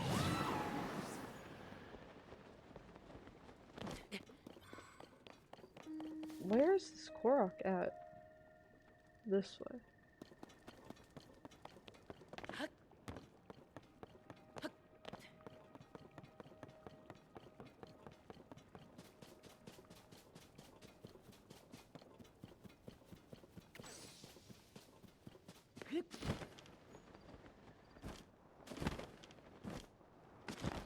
Oh.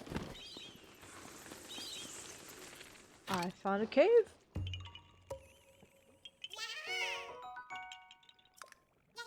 Bye-bye. What? Let me just run in and out of here so it goes discovery. Actually, can we really quickly find where the bubble frog is? Because we do need... It's not in there! That's... It's not the way! What is this? What is... Oh my god.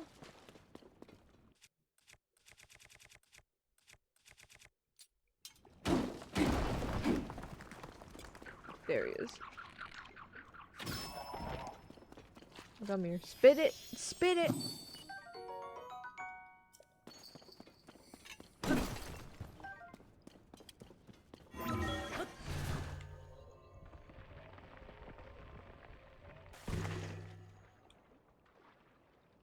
What happens if I just exit here?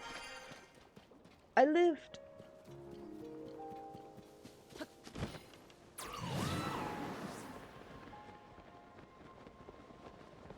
Alright, so we'll be heading up there, over there shortly. It looks lovely. Looks like it'll be just fine.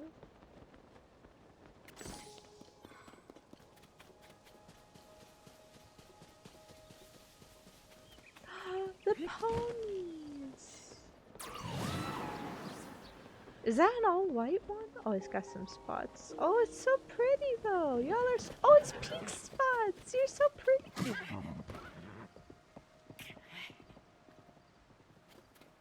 My ribs. My ribs.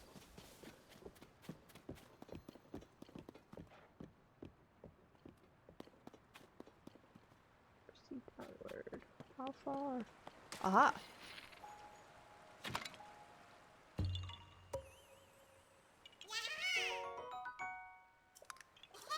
Bye-bye, bye-bye! Okay, there's somebody needing assistance.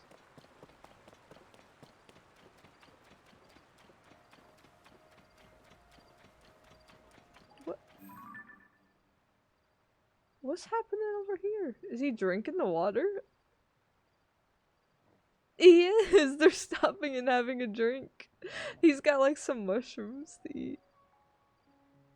Yeah, they're having a... Okay, I hope when we replay this game, I really want to just take the time to like turn off the HUD and stuff and just observe everything going on. Like they just have their own schedules and I think that's cool. I think that's neat. Like they're just taking their mandatory lunch break.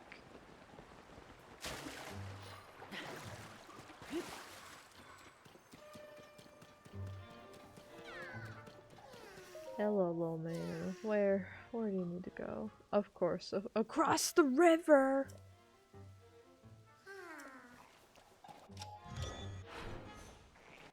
No, I didn't mean that. I hear somebody behind me. Now, it wants us to build a boat, right? I'm not gonna do that. I'm gonna use the honeycomb stick on this dude. You're cooked now.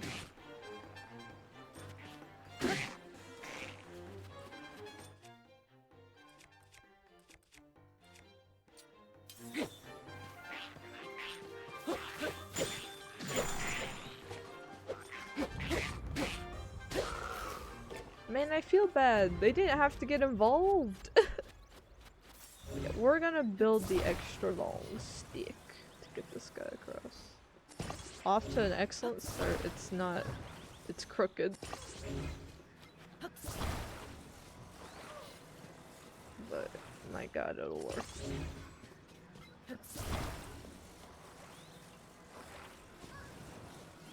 You know, I went to an... Oh, in the boomerang? Yeah, we can make use of that. You know, I went to an engineering school. Did not major in engineering by any means, but my secondhand knowledge of the topic is quite extensive as a result. As I'm sure you can tell.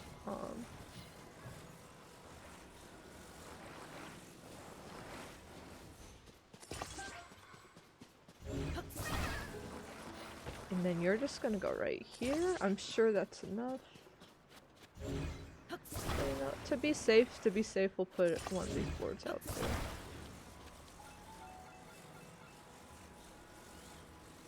Oh, the he's fine. So we're just gonna do that, and we're gonna look your friend, right? Okay, he's almost there. He's almost there.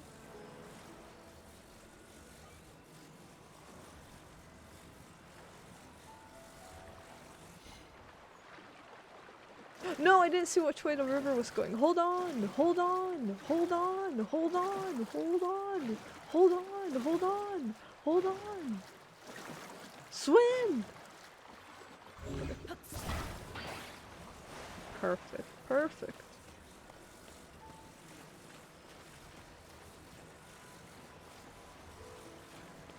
There you go, sir. Good, sir.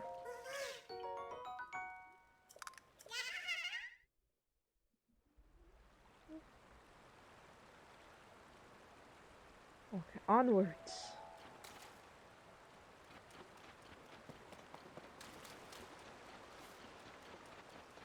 Is there a closer shrine? It probably is. Actually, we're close to Luigi.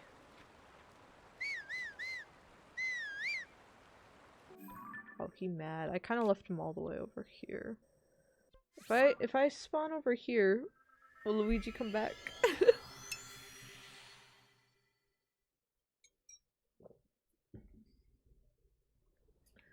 Come home, Luigi.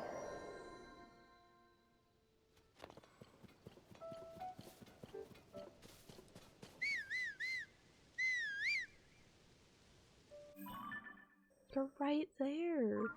Is Luigi dead again? He couldn't possibly. Not Luigi.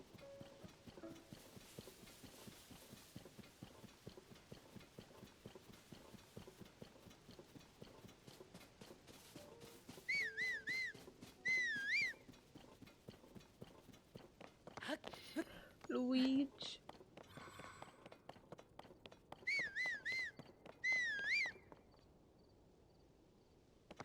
Luigi?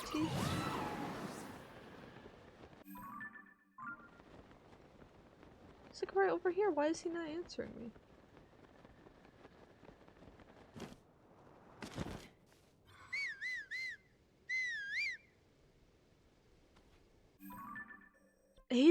He better be dead and gone to not answer my.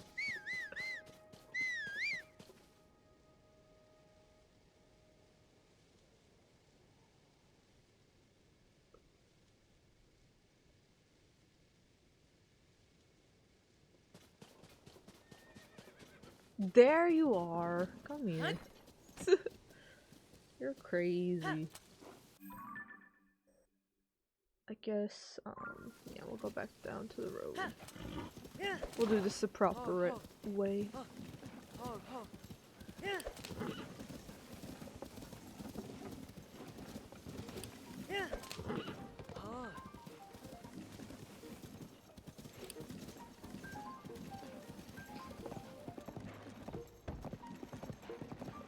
do I want to cross this river? No. We want to go this way and cross the other river.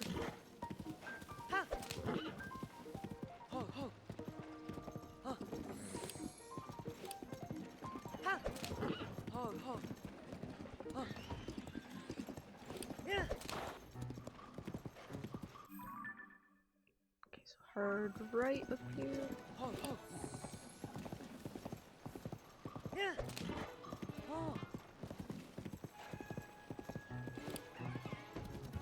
Speaking of GTA 6, I just want to I need to replay Red Dead 2. I need to do a stream playthrough of that at some point.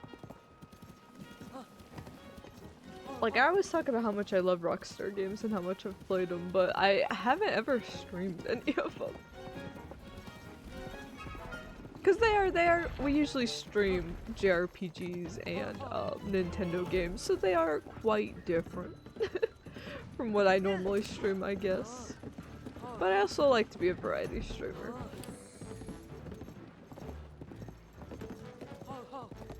Red Dead 2 is really just a horse-scroll game also, when you really think about it, so we're kind of overdue for a playthrough.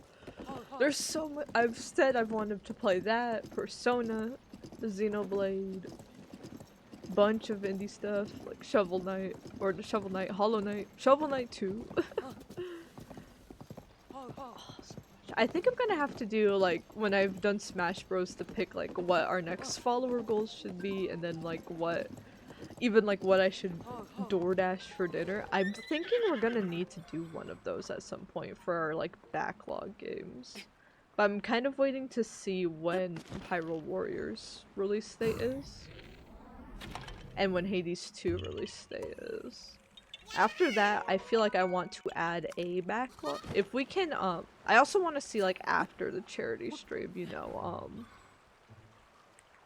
because I've started thinking ahead on charity stream, like milestones and stuff. I'm thinking what I'm gonna do is we'll already have like one more Elden Ring stream I owe you guys sometime after the charity stream to fulfill the monthly Elden Ring promise. But I'll do something at this year's charity stream where it's like maybe every $50 that we make, an extra Elden Ring stream gets added to the calendar. So if we... Jesus Christ. Voice memories. It's okay, bub.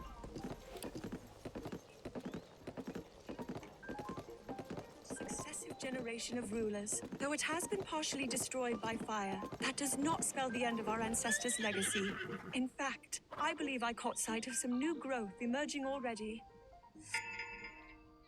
Zelda scared the hell out of me. I think my cat may have just dookied himself. He's... Are you breathing, bub? That's the most scared I've ever seen my cat. I'm so sorry, little man. Also, how did I end up over here? This is not where I need to go. Okay.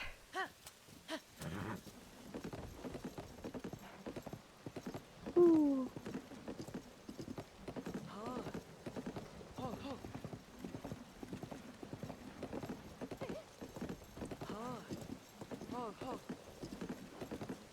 But anyway, yeah, I'm thinking we'll do something where it's like every 50 is an extra Elden Ring stream added to the calendar, potentially. But eventually, I know it's gonna hurt to say, but eventually, like all of our playthroughs, the Elden Ring one will come to a close, and that does open it up for, well, do we want to introduce a new playthrough onto the channel if there's no like new Zelda, Final Fantasy, or Kingdom Hearts news at the moment, then, and depending on what the Nintendo release calendar looks like, then we may have time to hit a backlog game. But yeah, Red Dead 2, even, it might not make sense to be like, oh, but you've played Red Dead 2, why would you want to like replay it instead of starting a new franchise on stream? And that's a very good point. But Red Dead 2 is just such an amazing game. Like, it's one of those games you could replay and have like a different experience each time without even trying, without even going into it being like, okay, I'm gonna do these things and get these different endings. You'll just naturally have. To have a linear story that lets you naturally have such different outcomes, like, it's a very, very good game. It's like one of those games, it's so good that I'm like, I really want and would love a Red Dead 3.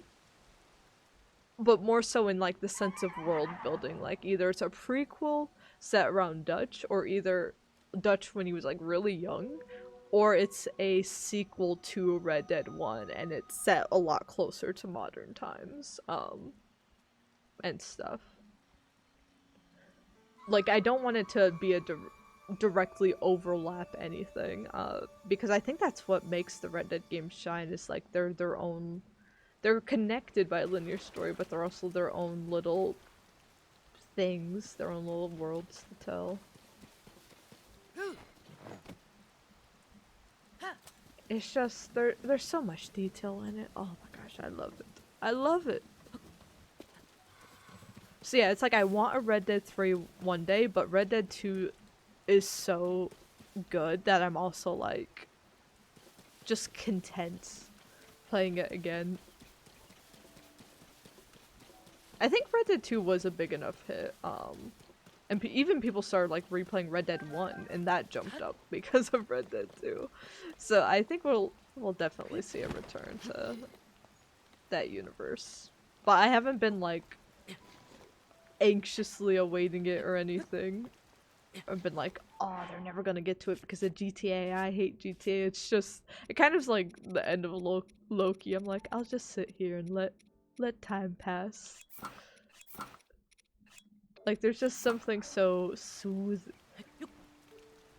Very stressful game, but also, yet there's something so calming about it. There's like a lot of closure in that game, which you would not expect to hear about an open world AAA linear prequel game. You would not expect it to be described as there's a lot of closure in it, but there is. I think that's what draws people to the Red Dead games. That and the horses. No horses.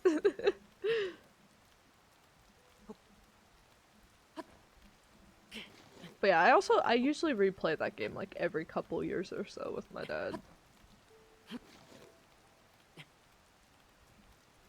For me, like, the first games I ever felt like sad about and like ever cried about for me were like Mario Galaxy and Kid Icarus Uprising, which I know they're not really that sad compared to a lot of other games, yeah. But they were the first ones I played when I was like a kid, and I'm like, oh my god, video games are kind of sad sometimes. And then got my heart torn apart by like FF10. That was my first, oh my god, video games really hurt. But yeah, I think for like even my whole family, like Red Dead 2, even though we had played like other Rockstar games, we'd played all the GTAs, they all have emotional moments as well, but they hadn't played Red Dead 1. So getting to play Red Dead 2, they were like, it kind of locked in like just what a modern AAA game like was, like the positives of that. We talked earlier today about like the negatives of some of that, but when it goes right, when stuff goes right, it like really locked in for everybody. We're like, oh my god, that like a game changed. It changes you. Changes you.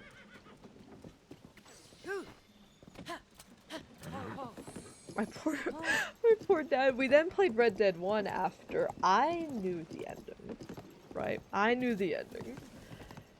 He did not. He got to the epilogue, and I thought, because you know, there's the ending of the main game, and then there's a couple epilogues, and then it actually gets into the true post-game with like Red Dead 2. I thought since he was familiar with how that worked in Red Dead 2, he'd expect there to be a little bit of story content that's like the true ending basically at the end of the epilogue.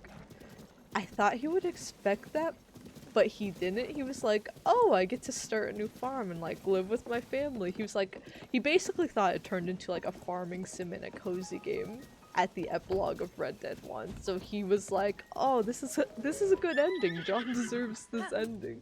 And I won't spoil it for you, but there's a little more to the story at the end of the epilogue. So he had put it down for like a good few weeks.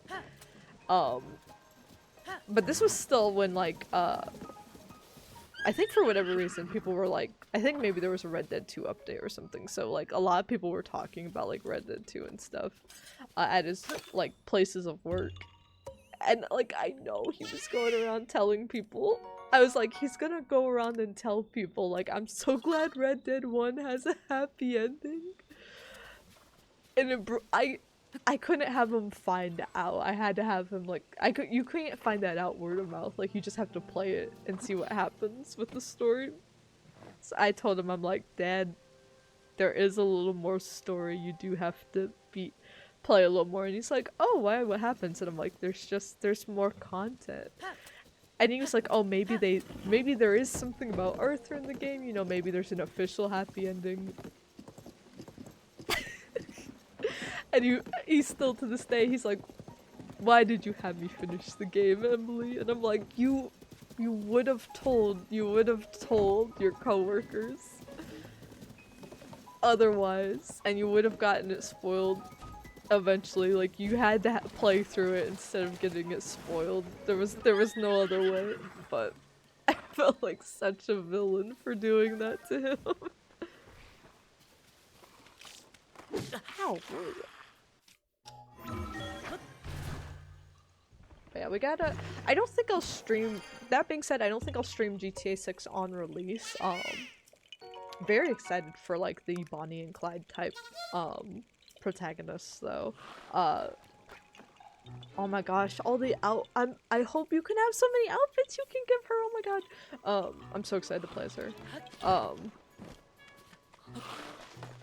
I saw all her little pieces in the last trailer too. Like, I'm so excited to play as her.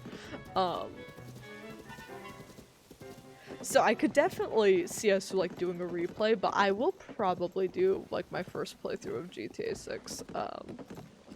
Like I've even told my boyfriend, I'm like, whatever weekend that game ends up dropping, we need to take time off of work and we have to spend a weekend at my parents' place. I'm like, holidays are negotiable. Like, events are negotiable. GTA 6 is not negotiable. I'm like, my dad has been waiting far too long for this game. This is a whole event that we need to like have a sleepover and play through this game with him.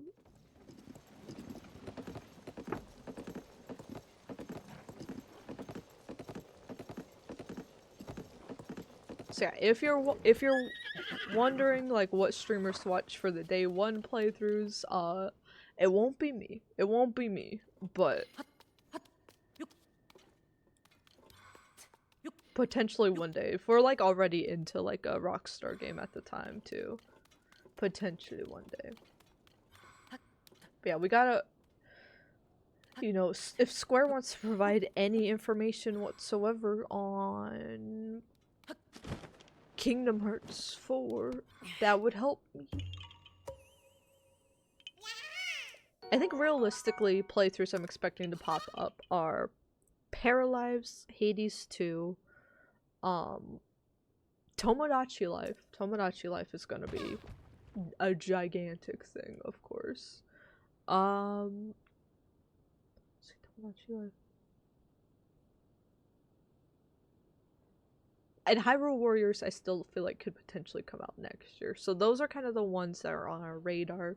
Drop Anything for would be a brand new Zelda title, which I don't think we're gonna get a brand new Zelda for a bit. And then yeah, Final Fantasy VII, the last of the remake trilogy, and Kingdom Hearts 4.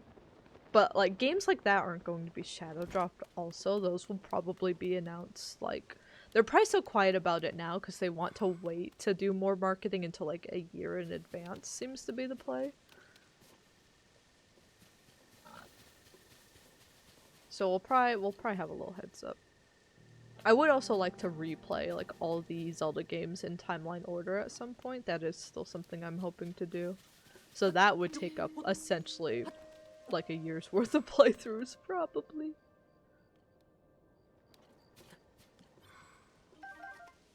But yeah, I am feeling like depending on where dates fall,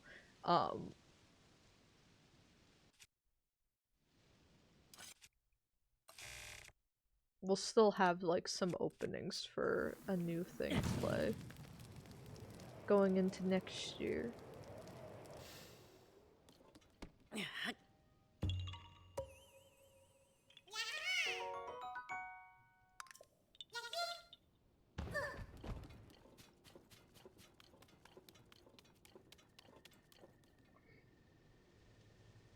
Alright, I'm gonna make my way towards the castle now.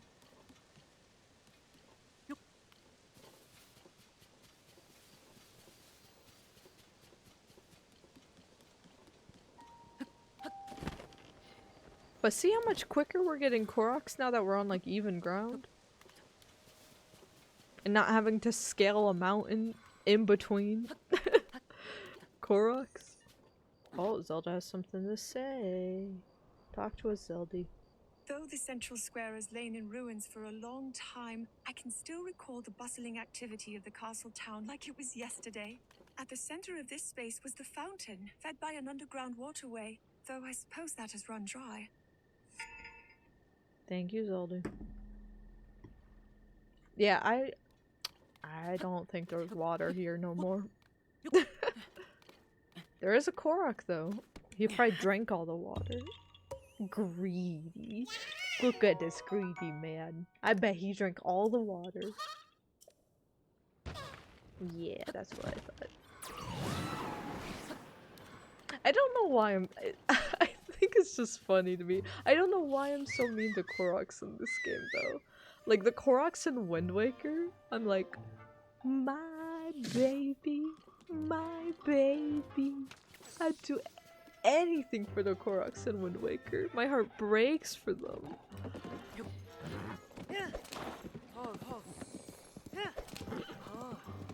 But like, I don't mind torturing them in here. Is it gonna give me an emergency? No, it's just the mouse. I'm like, it did give me an emergency blood moon the other day. Oh my gosh, she has more to say. I have heard the castle gate is the product of Sheikah wisdom and Goron engineering. Father always said it would never fall, Goron. and he was technically correct. It is the only part of the castle that remains unblemished.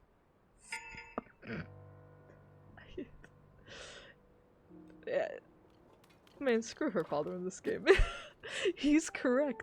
These doors specifically did not fall down. Everyone inside's dead, but hey, he won. He was right. Big ass doors.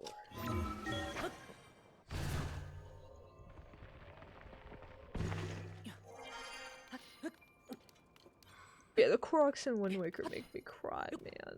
I would do anything for them. But it's so funny to like shoot them into the sky here. But they're just baby. They're just baby in Wind Waker.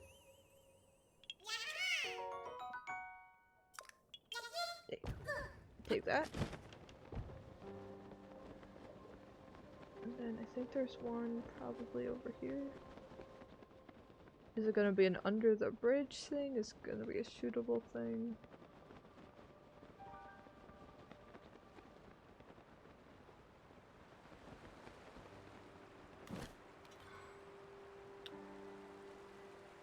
I don't know what it could be.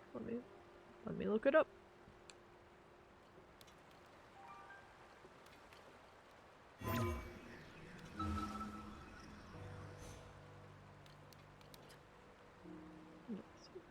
Oh, it's that. Okay. So we have to jump from the thing.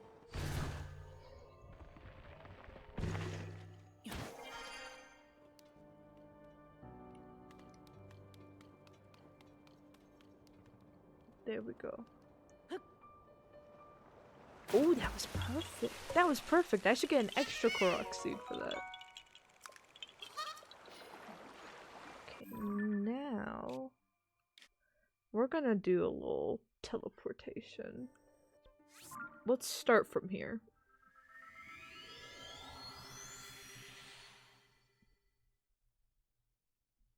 What time is it? We'll stream for like another hour, I think. Or what's our Korok completion at? I did say I wanted to get to 75%. 67%. I'll keep grinding, and we'll see where we are in an hour. If we're like close to 75%, I'll push on a little more. If not, I'll just call it. Because like I said, I am still working on this off stream. I just want to prioritize the next video essay this week.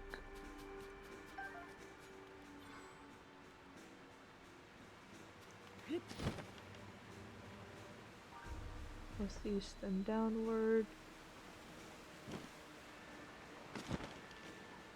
Northeast and downward. I hope they mean this far downward. Proceed downward. Right here. Proceed downward more. More? More? Oh, there it is. We're gonna have to teleport back up. There's no way. Oh, give me that. No, give me the arrow.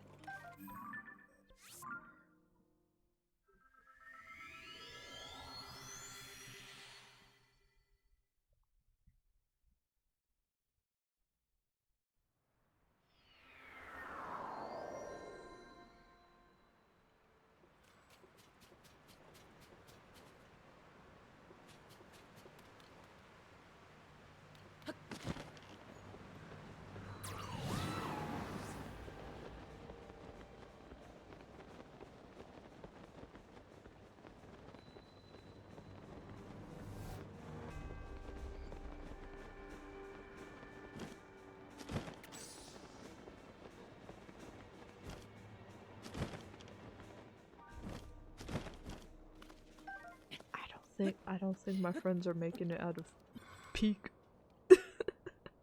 I hear too many oh no's in the other room.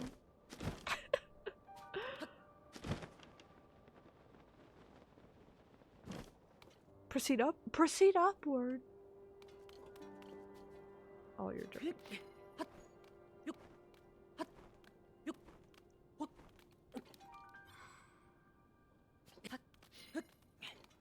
What is this? What is this?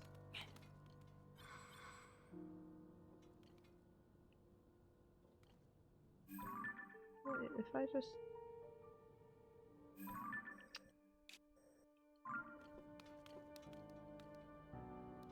I jumped too far down again. Oh my god.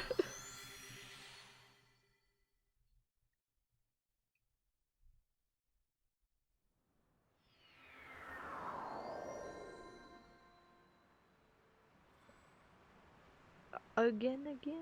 Let me not dive off the edge this time. Let me just focus on staying on this level. That's where I messed up. Let me put on my other outfits.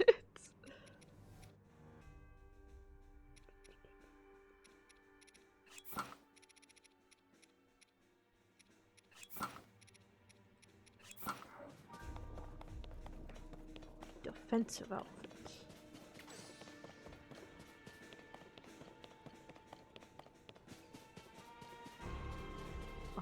Here's one. Here's one.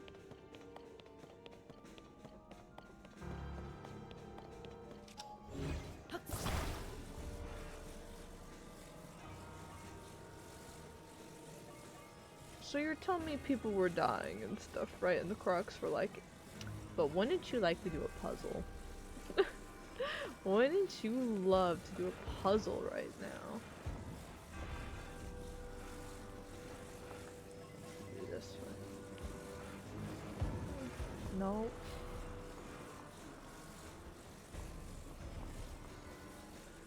No. There we go.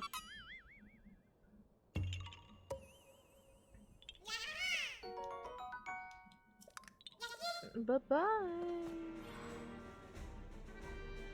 Have fun.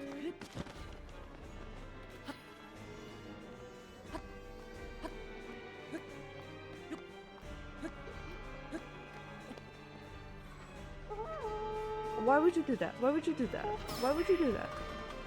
Shoot him, Tulip. Is it in here? Is it in here? Woo! I hope so. Another shield. And the arrows I needed. Straight ahead? Straight ahead where? Now it's no longer saying straight ahead. Where? And upward. Oh, it's gonna be up in here, isn't it?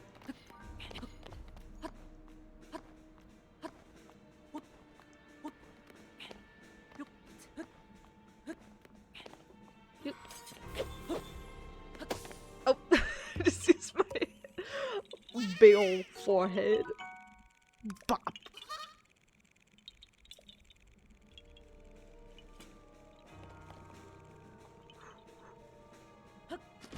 Southeastern downwards. I see it.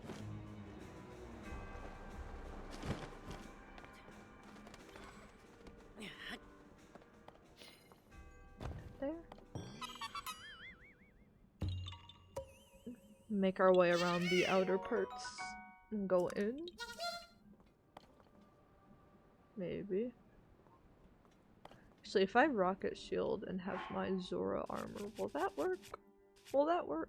Or should I just build a little green goblin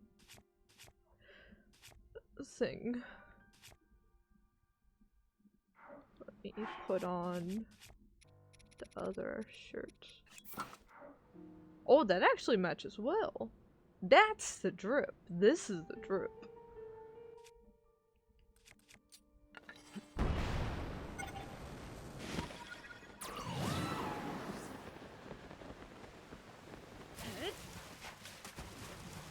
It says proceed south and downwards. Ah! What was it all for? What was it all for?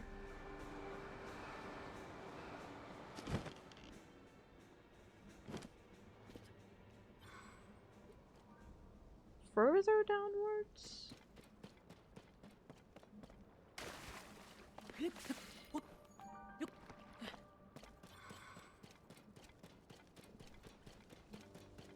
Are we sure? It's gonna be you. Random ass rock. I'm surprised they kept the regular, like, rock Koroks. I know they're, like, the most iconic one to find in Breath of the Wild, but you, like, there's so many extra rocks they had to put in. Like, usually when you found a stray rock, it was a little weird in Breath of the Wild. You're like, what are you doing here? But they had to put so many extra rocks out, because their purpose was to be fused into, like, a weapon.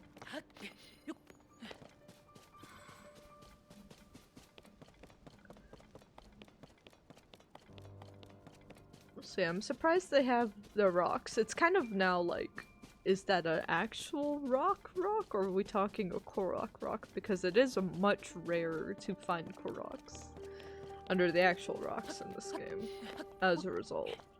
But they're still there. It's still possible you could have missed one and thought it's probably nothing. Maybe it wasn't. Maybe it wasn't.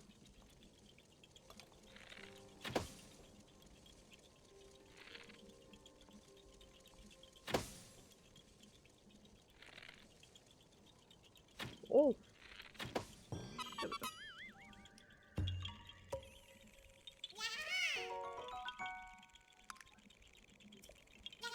Bye-bye.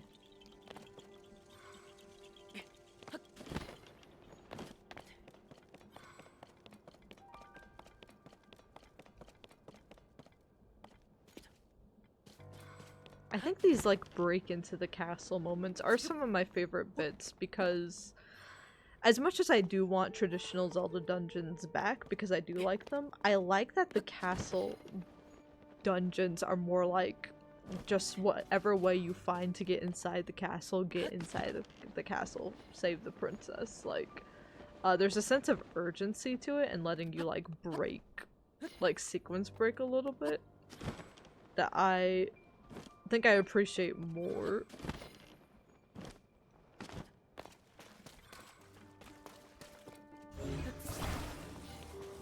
Like, if you just want to get in and take care of business, you can. You can just, like, glitch out and get into it. And I like here for Tears of the Kingdom that you can, like, if you're following just, like, the story beats of it, then they'll, like, direct you to get into the castle at one point, and it's kind of set up like we're going to find out, like, where's Zelda, like, who we've been seeing that we think is Zelda.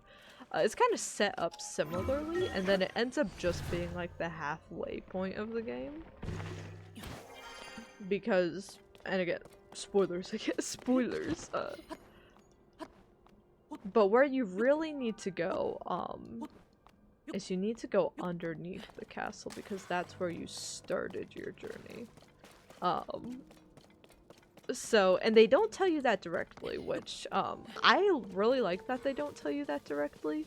The only problem I have with it is, like, the main story quest then branches into, if only we knew, like, where it started. Well, if you need, like, further information, maybe you should, like, talk to this kid about, like, the deaths and go on this very, like, fetch questy map filling out quest. And it's written into it like it's supposed to be part of the main quest, but it isn't really. So it almost feels like they kind of, like, draw away too much. Like, they didn't want to give you the you need to go in the depths answer. So they, like, send you on, like, a wild goose chase, almost. But yeah, I like them not telling the answer, I just don't like that the answer they give is, like, too... it's too fetch questy. Like, I figured it out on my own, because I'm like, I'm like, this can't be the answer. Like, just like listening to this kid and like going from place to place in the depths. And I'm like, I thought about it more and I'm like, well, what's directly under the castle then? If that's the place I last saw Zelda.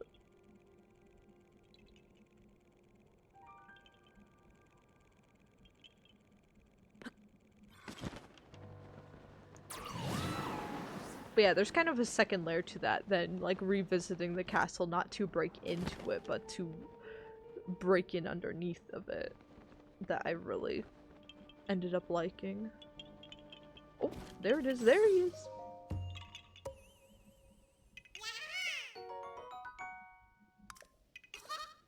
And there's, yeah, I think I already know where the next guy is. Definitely gonna be somewhere in here.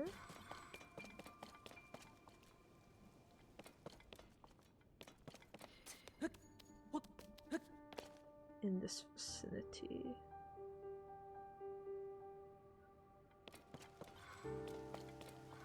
The rain, so dramatic in the rain.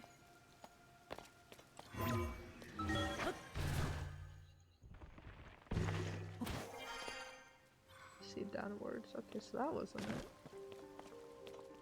It's in this room somewhere, I guess.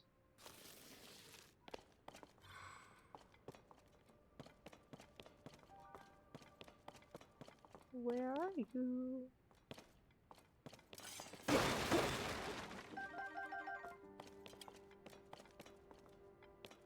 Wait, where is he?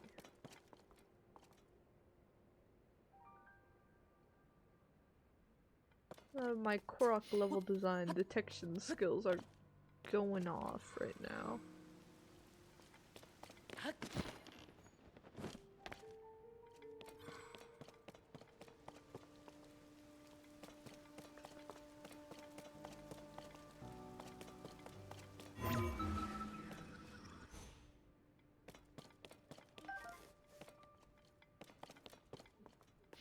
You have reached your destination. Over here?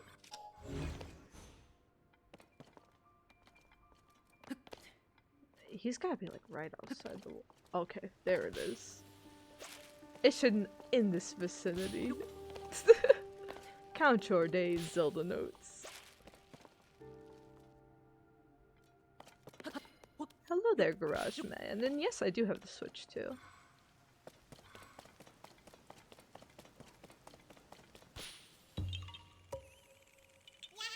And I typically don't add chatters, so that way my friends list is just compact. That way I can just see like friends and family and stuff, because that's really all the people I play like Mario Party with, basically, is what I use my friends list for.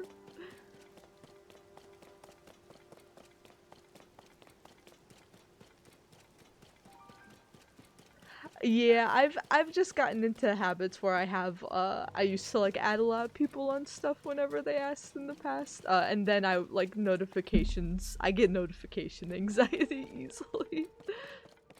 So it's just to help keep me focused more so.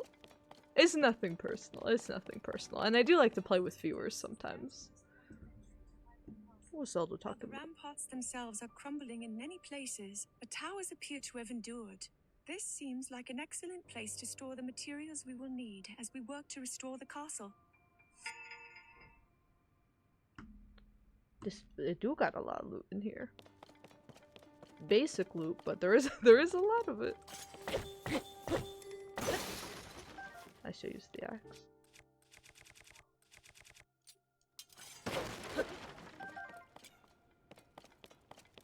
But yeah, never anything personal.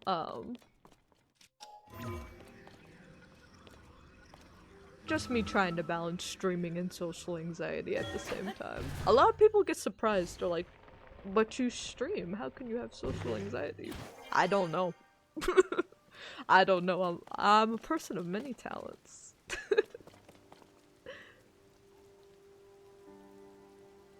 But I have been trying to play some games with viewers more. Like, I've been starting to play Elden Ring with viewers occasionally. I think I'll do that. We usually do charity streams every year, so I think I'll do a multiplayer session as part of that.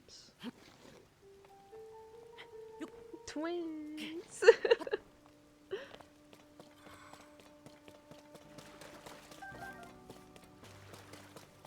It's almost like, I almost like feel bad, because I've definitely been in situations where people will be like, well, people will get like genuinely upset. They're like, but you were so social, like, the other day, like, why aren't you social now? Like, is there something wrong with you? Like, did we do something? And it's like, no, no, no, no, no. It's none of that. I'm like, I'm able to masquerade as an extrovert when I have like max energy. But that energy goes very quickly, and then like just true introvertness comes out, and I'm not able to do things. Like I used to be very much into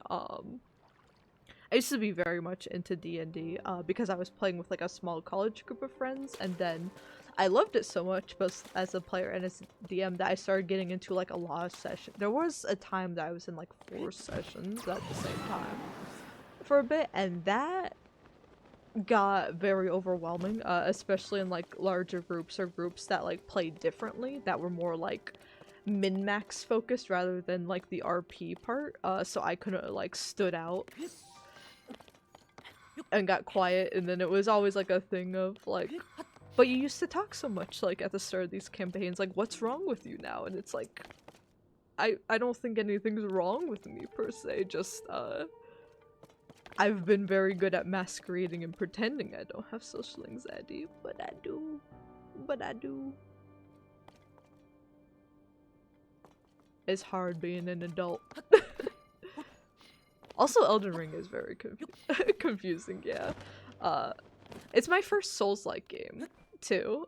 So I've been kind of analyzing that from that perspective, and I do like how much you have to learn things naturally. I really like... Okay, I don't think the Korok's up there.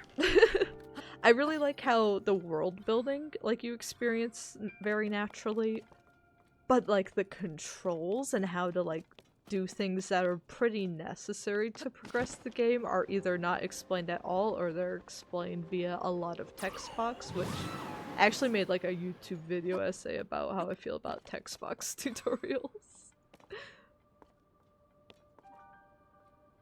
But yeah, it's definitely... I do still think it's a good entry point for a first Souls-like. But nevertheless, there are some things that could be done better. Is this the Korok? Are you... How did you get in there? It's not something I can manually move, right? Just making sure, just making sure. Okay, so we gotta find a way underneath. What is he doing down there?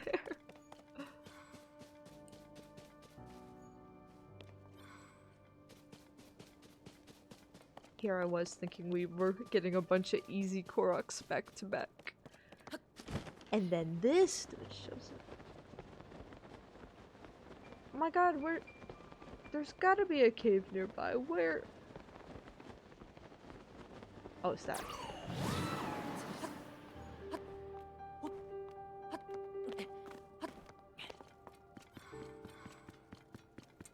Right? Right?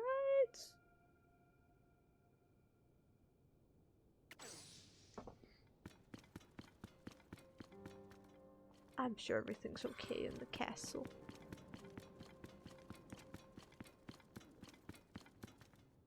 There's gotta be like one specific spot. Let me try.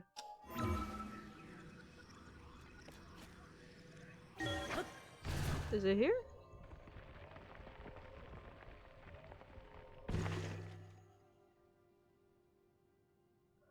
Nope. Oh, but we're closer, we're closer. Okay.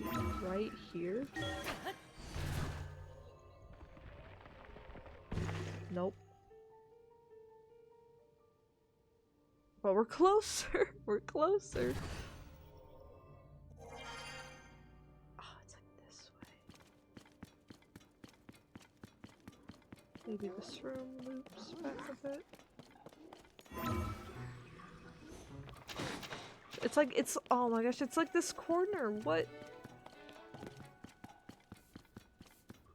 How did that Korok even get in there?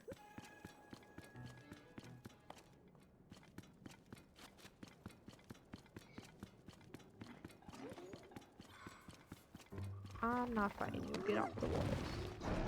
I go down and loop through.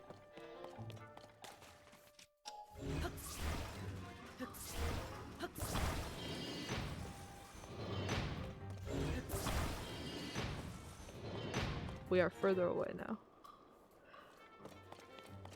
Ah!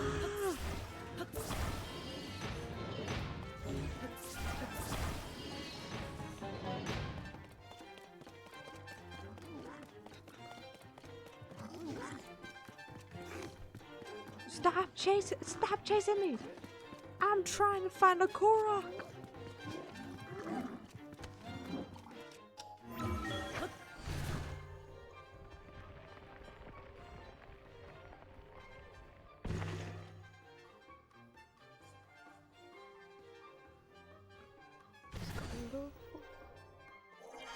That's oh my god.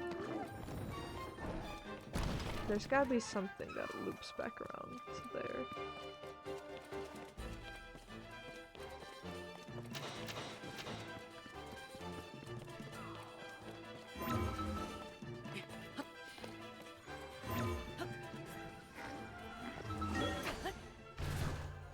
Progressing's a whole puzzle. Finding lore is any red and related item description. Revealing his favorite McDonald's order was stolen from him as a child. I'd believe that as the actual lore. It sounds horribly traumatizing. He's just hungry. Yeah, I do kind of like that it is like up to you. But when there's like critical things you need to know, like in terms of how to play the game, I wish that stuff was a bit better illustrated to the player. I have no idea how to get this Korok. I have no idea how to get this man's. Maybe there's a entrance even farther below, is my guess. But we're going into the depths now.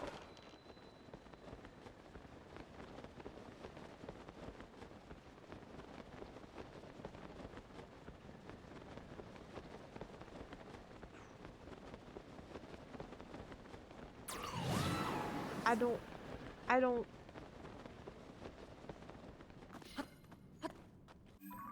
You know what, let's start from the top again. Let's get a few more and then we'll save that one for like the last one in this area.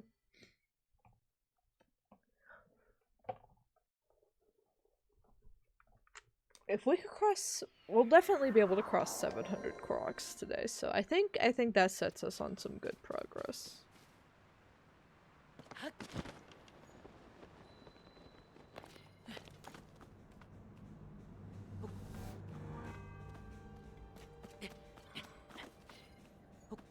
There's definitely gonna be somebody up here, I just know it.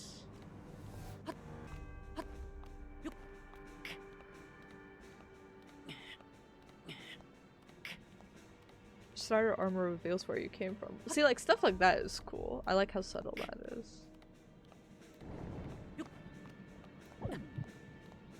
I can tank it, I can tank it! We're gonna need some stamina, food.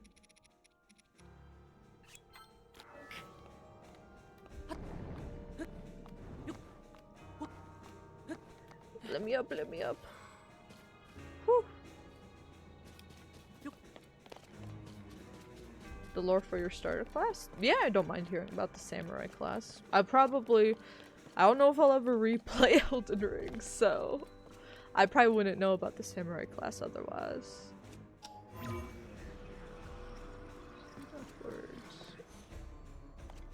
Oh.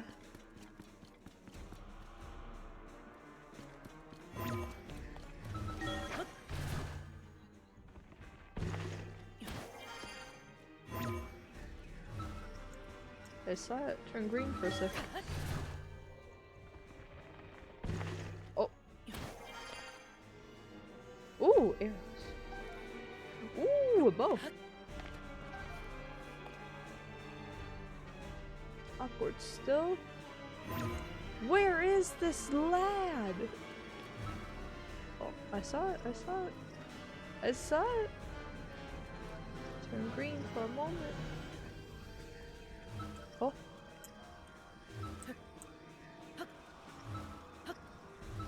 I saw. Ooh.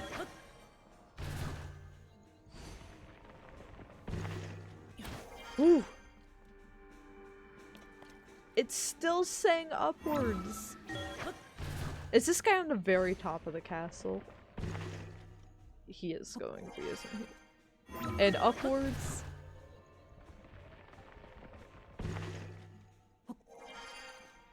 And upwards.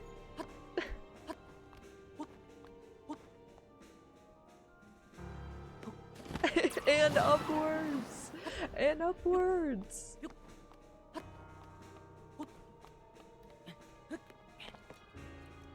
Or is he in the bell? He's in the bell, isn't he? Zelby! The bell tower.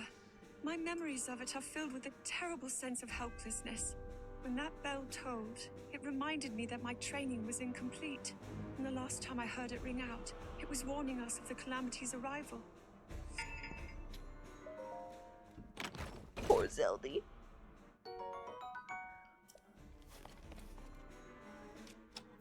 No, I don't want to take a picture. I want to.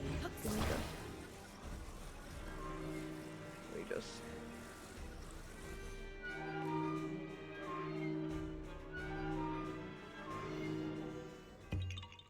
Yeah. Bye bye. Okay. Next one.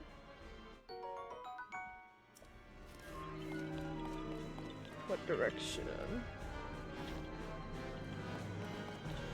This direction? Yes. Downwards.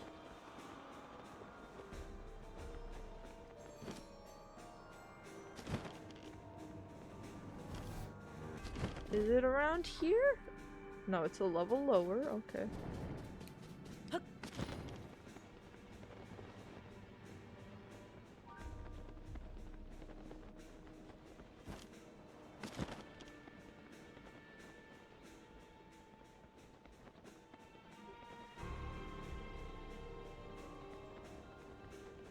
Over here? Hi. Still downwards. Is it sure it still wants to be downwards? Because we're gonna fall off the edge of the thing here.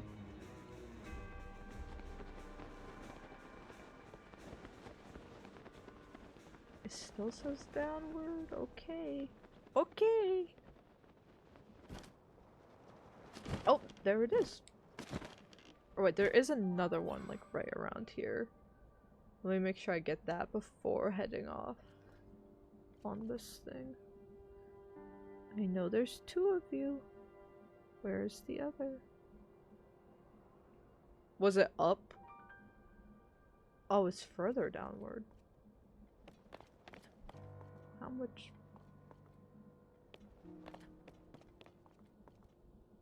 You know, we'll come back to it then. We'll come back to it.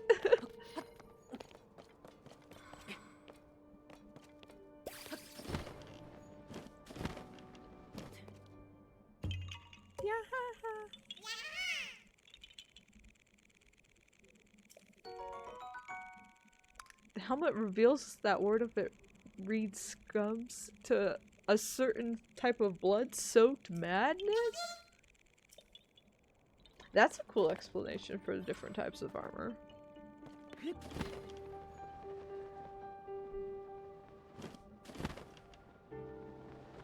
I like that they're inspired by like real-life armor, but there is like a rhyme and reason to it in the Elden Ring universe.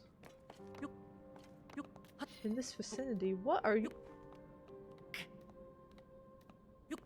What is Zelda notes on? What do you mean in this vicinity?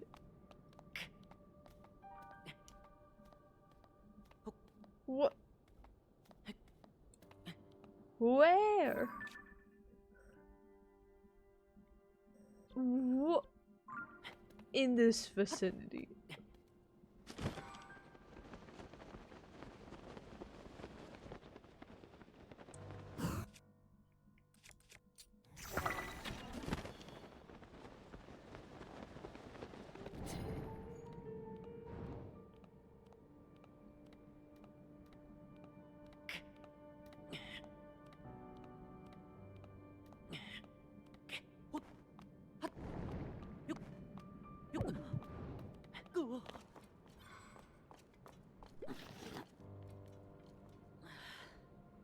What?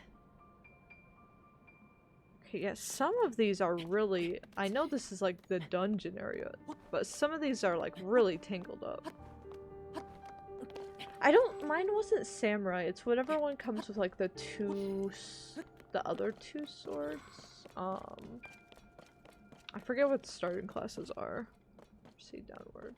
Yeah, it's gotta be on this side. There it is. Why was all the notes not tell me to go around that?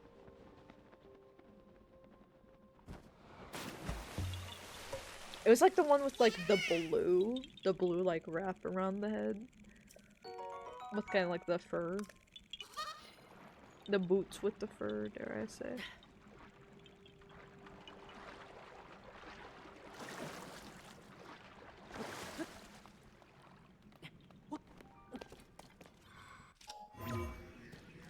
Let me up, let me up.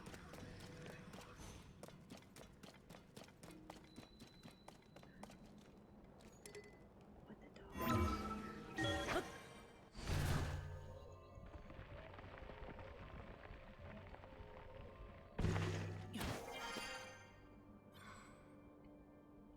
Gonna say upwards. Yeah, we gotta teleport back up. Ah!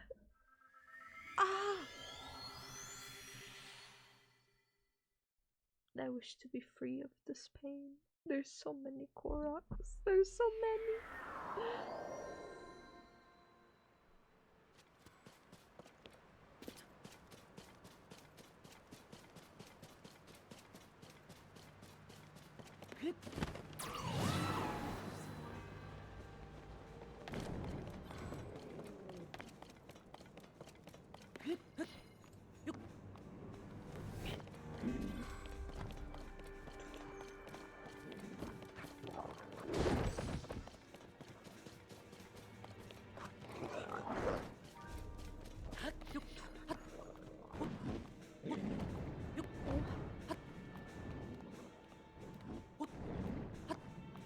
I need more stamina.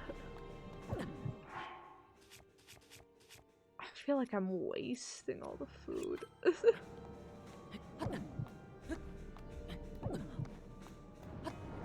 Even though we're not really.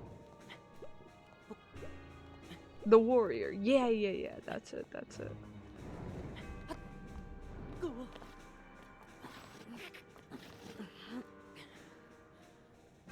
Catch your breath, Link. West and upwards. It's gonna be at the top of that tower, I bet.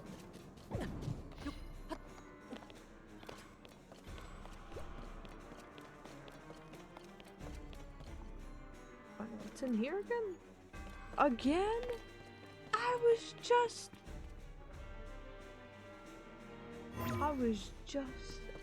in here. Oh, hi, Zelda. Though this throne sits vacant, the space it occupies still speaks volumes. For instance, while the sculpture behind the throne is especially sturdy and serves as a hiding place in an emergency, no one that occupied that seat has ever chosen to use it.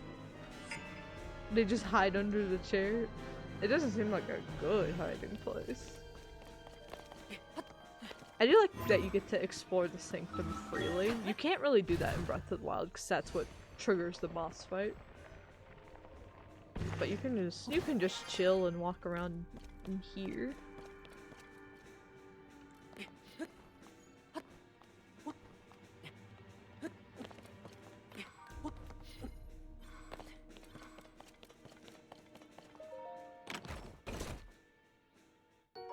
Yay, money!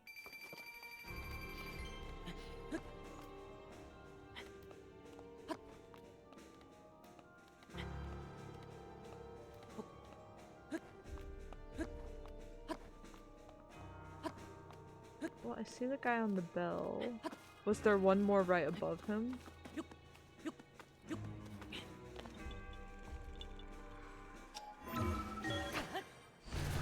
But there was. I should have just assumed there was. I don't know. It like didn't show up right away.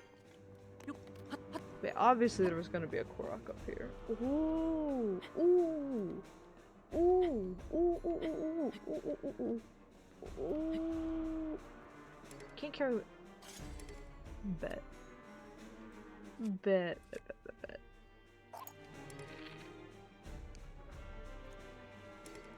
Wait, I just dropped it. What do you mean I can't? I just get rid of that.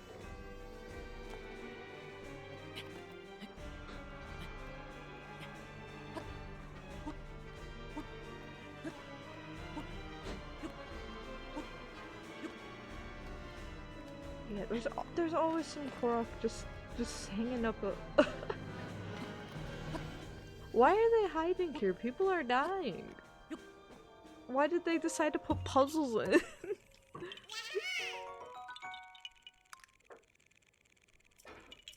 Bye-bye indeed. Alright.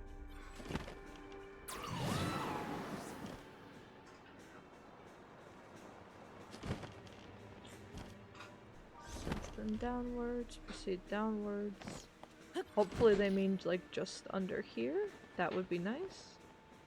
And not several layers underneath. I'm gonna guess it's that man right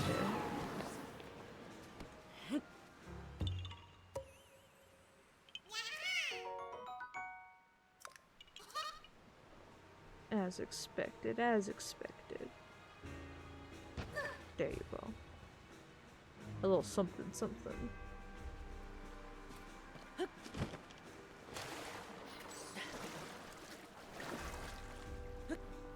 South and downwards.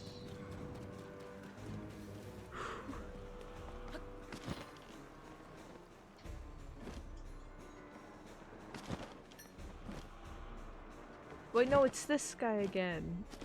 Dang it. I didn't want to deal with this guy. I guess we could try, coming at it from the other direction. Seeing if there's a way down. I really have no clue how to help, bro. Like, he got himself stuck down there. Why should I have to help him? Maybe this? Or this is the way I already went. Okay, so let's try it.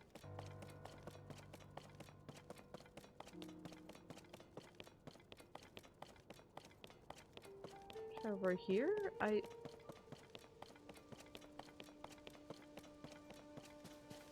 Well, now we're just at the entrance again.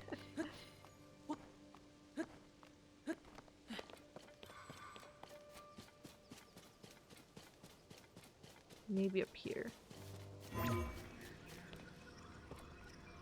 Just too short.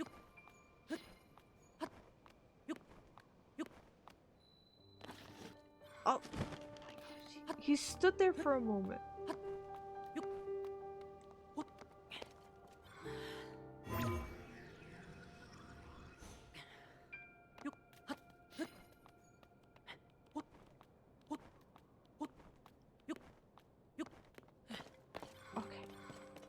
This has to be the way to the little guy, right? What are you doing in here? She doesn't know either. I did not expect to find anyone alive on the actual castle grounds. Yeah.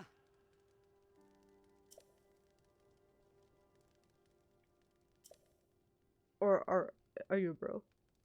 You have pretty eyelashes. I'm so sorry I assumed anything.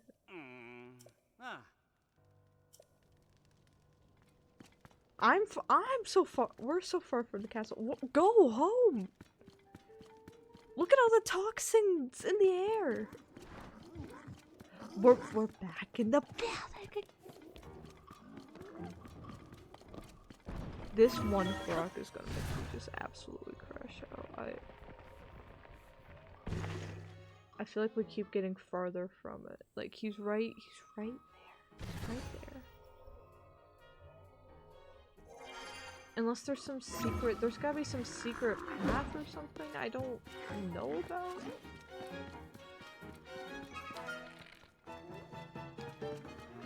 Or do I need the help? These are annoying me. I can't investigate the space.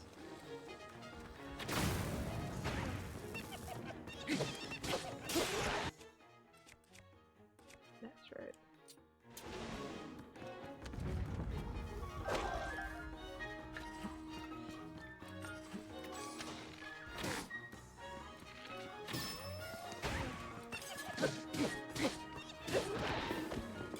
Oh my gosh, get out of here, get out of here.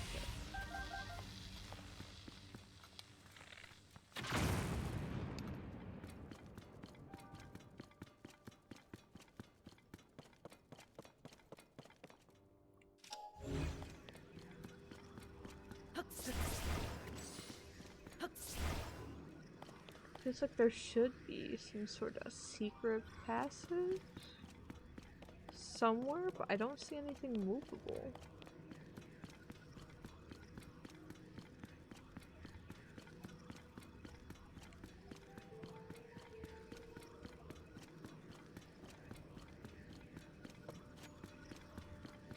There's something right here.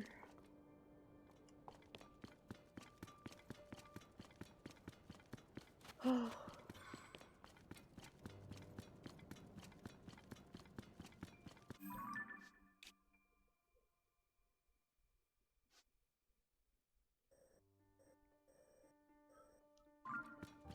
It's killing me, it's killing me. The Korok's like right over here.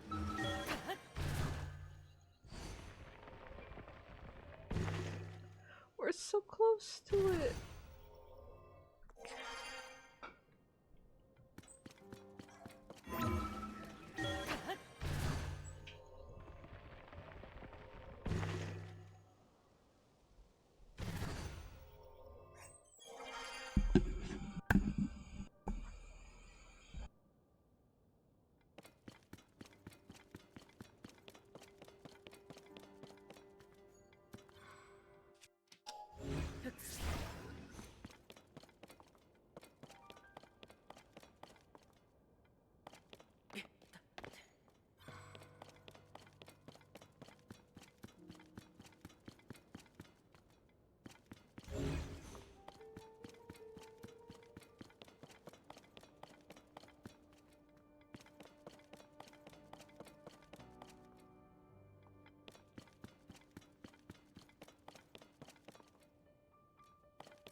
Alright, I've thought of a horrible solution. I think maybe we could just pick up the rock. I did not try just picking up the rock with Ultra Hand.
He don't even know how lucky he is.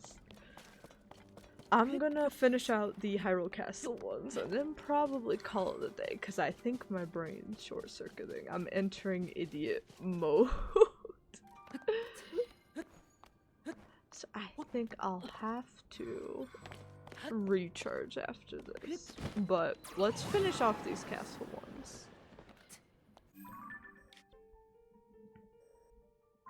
I think this is one we'll have to teleport back up again for, but just check.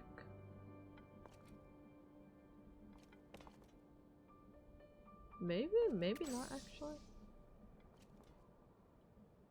But it says upward. Proceed upwards. It's gonna be like right on the edge of it. It's really hard to tell on the map which ones are actually on the upper level and which ones aren't. This place is... But you know what? As frustrating as the Koroks here are, I feel like the ones in Gerudo Desert are still more frustrating because they're boring, which is worse. You don't want to be bored.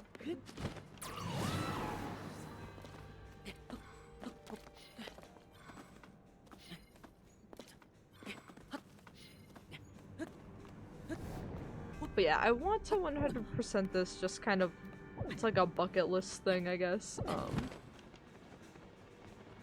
that I want to do because I did location 100% Breath of the Wild.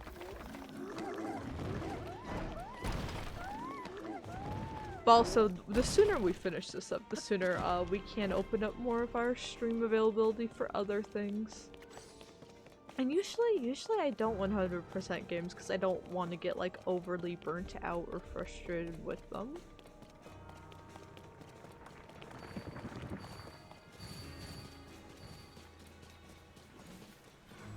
I know sometimes people don't understand that either. They're like, how could you have beaten Tears of the Kingdom without trying to 100% it and stuff? Like, you've beaten it too quickly or this and that, but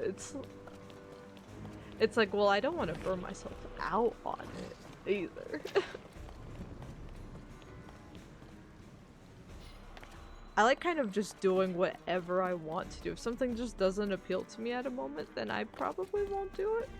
If I don't see every single thing in a game, usually that's alright for me. We're back in the building. Oh god.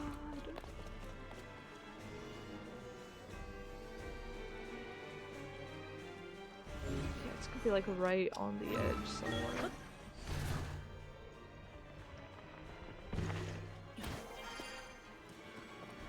Oh god, it's also so hard. It's always raining up here. Which makes it impossible to Korok hunt. But yeah, I don't want to get overly frustrated with this game, so that's why it's like whatever, if we can at least map 100% it, then I'd be fine. Like, Koroks I think are going to be the most frustrating thing. That and the Hyrule Compendium. So if we do everything except the Hyrule Compendium, I'd be okay with it. It's not that finding the things to take pictures of are hard, and I love taking the pictures. It's that, your camera roll's so small. I remember when this place had a blue roof. Daruk would be there, ready to lighten the mood, and Urbosa, standing by, was always ready to lead. Rivali, so confrontational with Link at every opportunity, while Mifa watched the two of them with worry in her eyes. We can never return to that time, but I will forever hold memories like these dear. Oh, I got one Zelda memory that was like, I give Rivali a lot of shit sometimes. Zelda had one memory though, about how defensive Rivali was. He kind of was like a big brother to her, and he was so defensive and mean to Link because he wanted to make sure Link was worthy of Zelda. Not even like in a romantic way, since he was like engaged to Mifa and all that. Not even necessarily in a romantic way. But just being worthy of being her knight. So that's why Rivali was always like kind of picking on Link and stuff and being mean to anyone, is because he was really nice and regarded like Zelda as family. And did not think Link could keep her safe.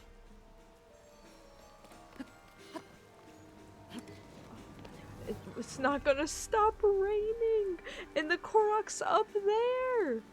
Or wait, I see it. Oh my gosh, and he won't aim. Good God!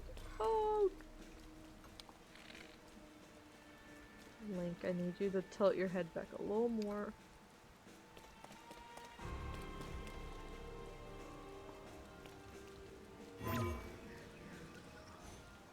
Gah!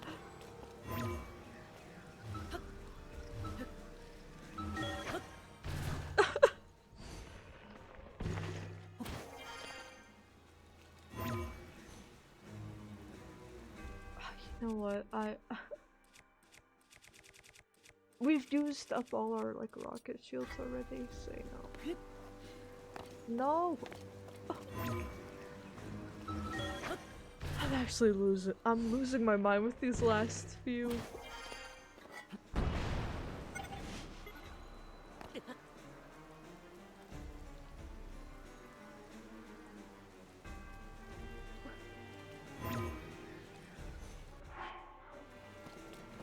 I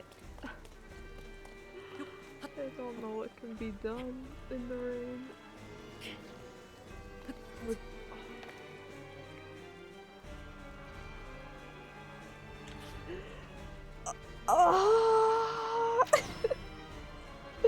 We just have to wait here. We just have to sit and wait.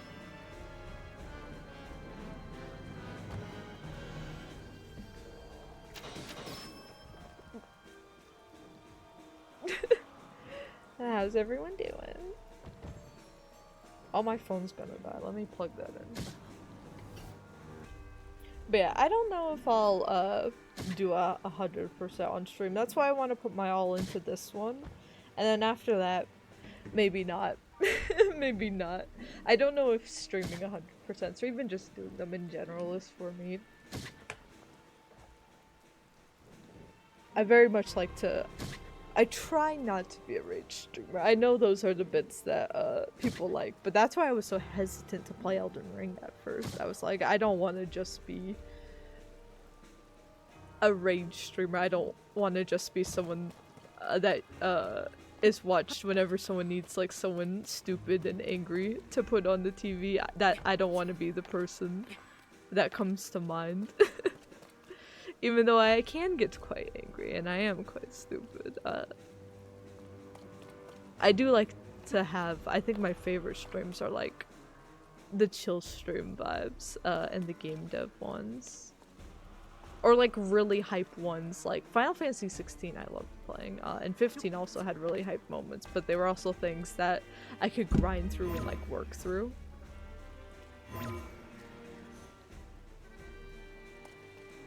But yeah, I'm starting to get that way with Elden Ring. I'm starting to understand my abilities a little more with Elden Ring, so I've been having more fun with it. I think playing it off stream has helped with that, actually. Being like, oh well, you could just ride your pony around, kill enemies, upgrade your stuff. I'm like, there is a cozy game somewhere in here.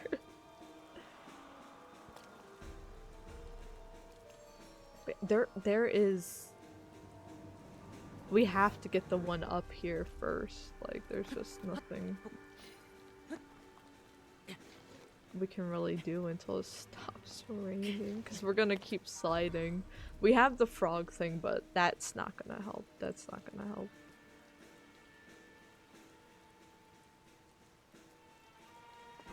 I defend and I love the weather mechanics when you just do a normal playthrough.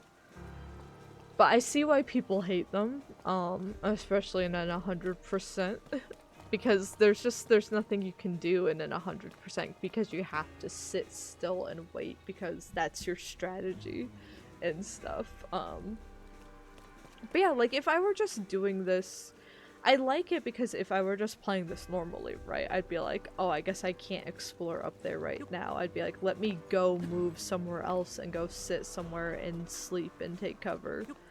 But I climbed up here. I know where it is. I don't have to re-navigate to it.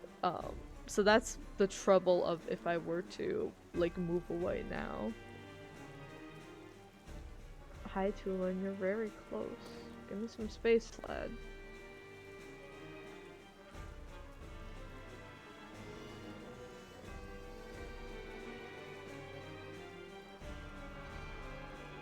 I also think the rain takes way too long to stop. There we go. Here we go. Look at that. Look at that.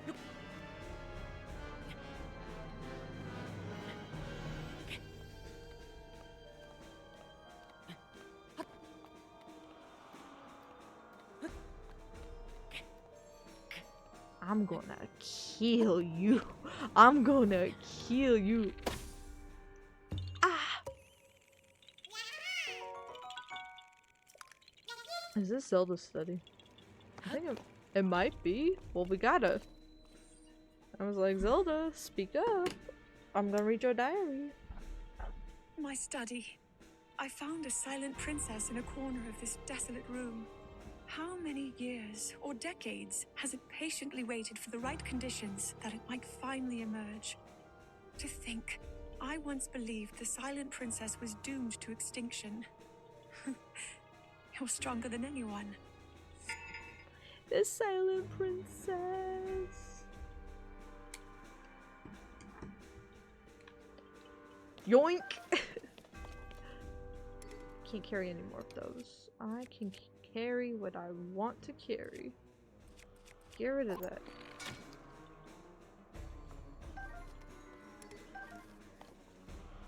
Okay. Where's the other core? There's one more beneath us, probably. Or further above us, I don't know. Let's see. And then there's one more around here. Oh god, the guidance is taking a while to activate. It might have disconnected. Upwards. Yeah, it's probably on top of the building.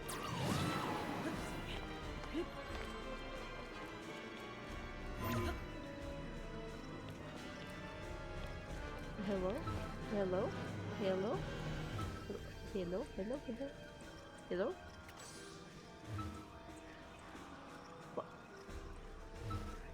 I saw it.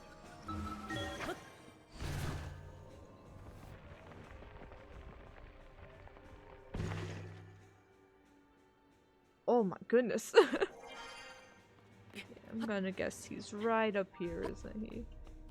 You lil shit. We couldn't have gotten to him anyway.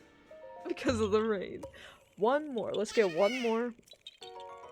And then we'll call it. We'll call it. Because I think I'm getting hangry. But yeah, I wanted to 100% the Korok portion of this by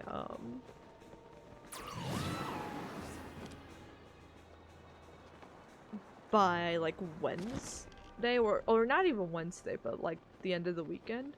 I'm gonna extend that into the start of September, just because again I am working on, there is an Elden Ring compilation up that I actually was ahead of video editing on, so that is up for subscribers. It'll be up before I head out for Labor Day weekend as well.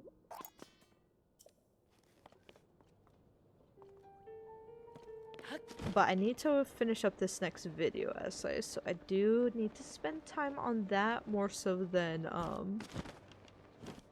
Korok hunting this week. But we have made a lot of progress.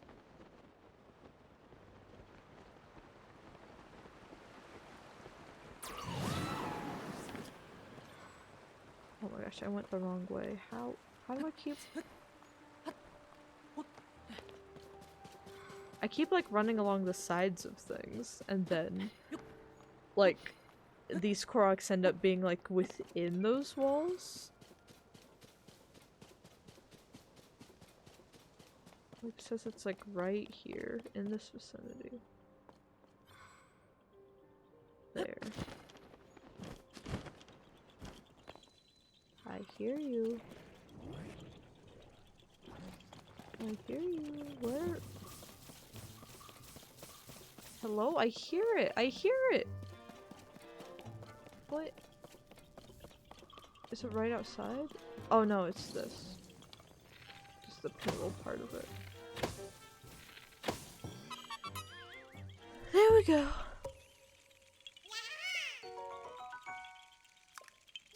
Let's see, let me just teleport right out here. So this is what our remaining Korok map currently looks like. The fully filled up version is that, so where's the toggle? If I can hit the toggle on the... Yep. You guys get it. You guys get it. We've made a lot of progress. It's mostly, so there's a few more around Central Hyrule. There's a few more in like the last bit of mountainous stuff I need to do is like that mountain between like the Gerudo and Rito area, and then there's there's a lot to the south, and there's a couple traveling Koroks to the east that I still need to get. So we are currently we're at 69%. We'll end it there. For Korok completion. Location completion is at 83%. And then overall completion for the entire 100% is at 66%. So that is good.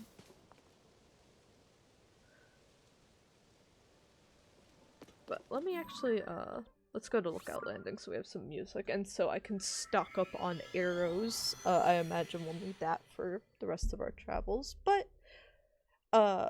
we'll probably do another like weekend of Zelda chill streams at some point next time we have like a free weekend. But I do have a short-term backlog game that we can play for a few streams, because currently it looks like September's a little open, so like I said, I'll be out Labor Day weekend, but the following weekend after that, so two weekends from now, I'm going to do our next Elden Ring weekend.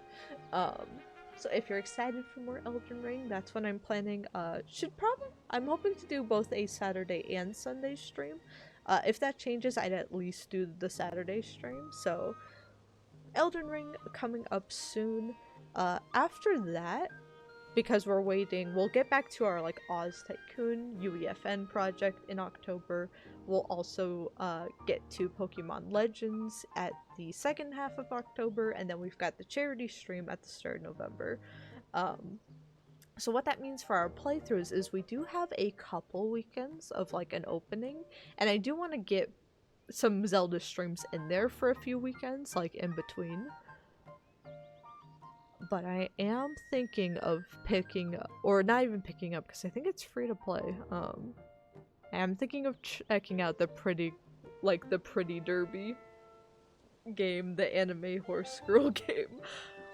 I guess it's like, I don't want to get too into it and stuff. I just want something short to play for like maybe like 15 hours max over a couple streams, but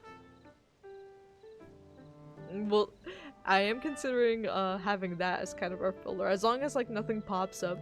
There's no like sudden Nintendo Direct where they like shadow drop a bunch of first party stuff, which I doubt. And if they did, like I said, I can't afford that many $70 $80 games, so I maybe wouldn't get any in September anyway. So that is the plan. I will have that Twitch schedule out before next weekend for upcoming stuff, but our morning streams will be the same this upcoming week. We are going to check out the new Inzoi DLC tomorrow morning, and then more Zelda Tears of the Kingdom on Wednesday morning, and then of course our game dev stream. We're working on remaking some Kid Icarus Uprising arenas in Unreal Engine 5 right now, so we're doing an art pass on one of them, so we will continue work on that, kind of setting up more walls and stuff on Friday. And those will probably continue throughout September as well, just as is. So thank you all for hanging out today. Sorry I got angry and not as productive with the Korax as I would have liked to be, because some of them took us a little longer than usual. But we're making progress. We're gonna get there. Just might take an extra week longer than I originally planned out, but we're gonna get Korax out of the way and done with, so we can focus on the other parts of 100% that are a little bit more fun, I think. So we'll get these done, and I'll try to save whatever easy locations. Maybe I'll just save General Central Hyrule for the next Tears of the Kingdom stream, so we can just do some horseback riding in preparation for the horse girl game. But I hope you all enjoyed. I hope you have a great rest of your weekend. I'm gonna go eat some burritos. Take care, everybody.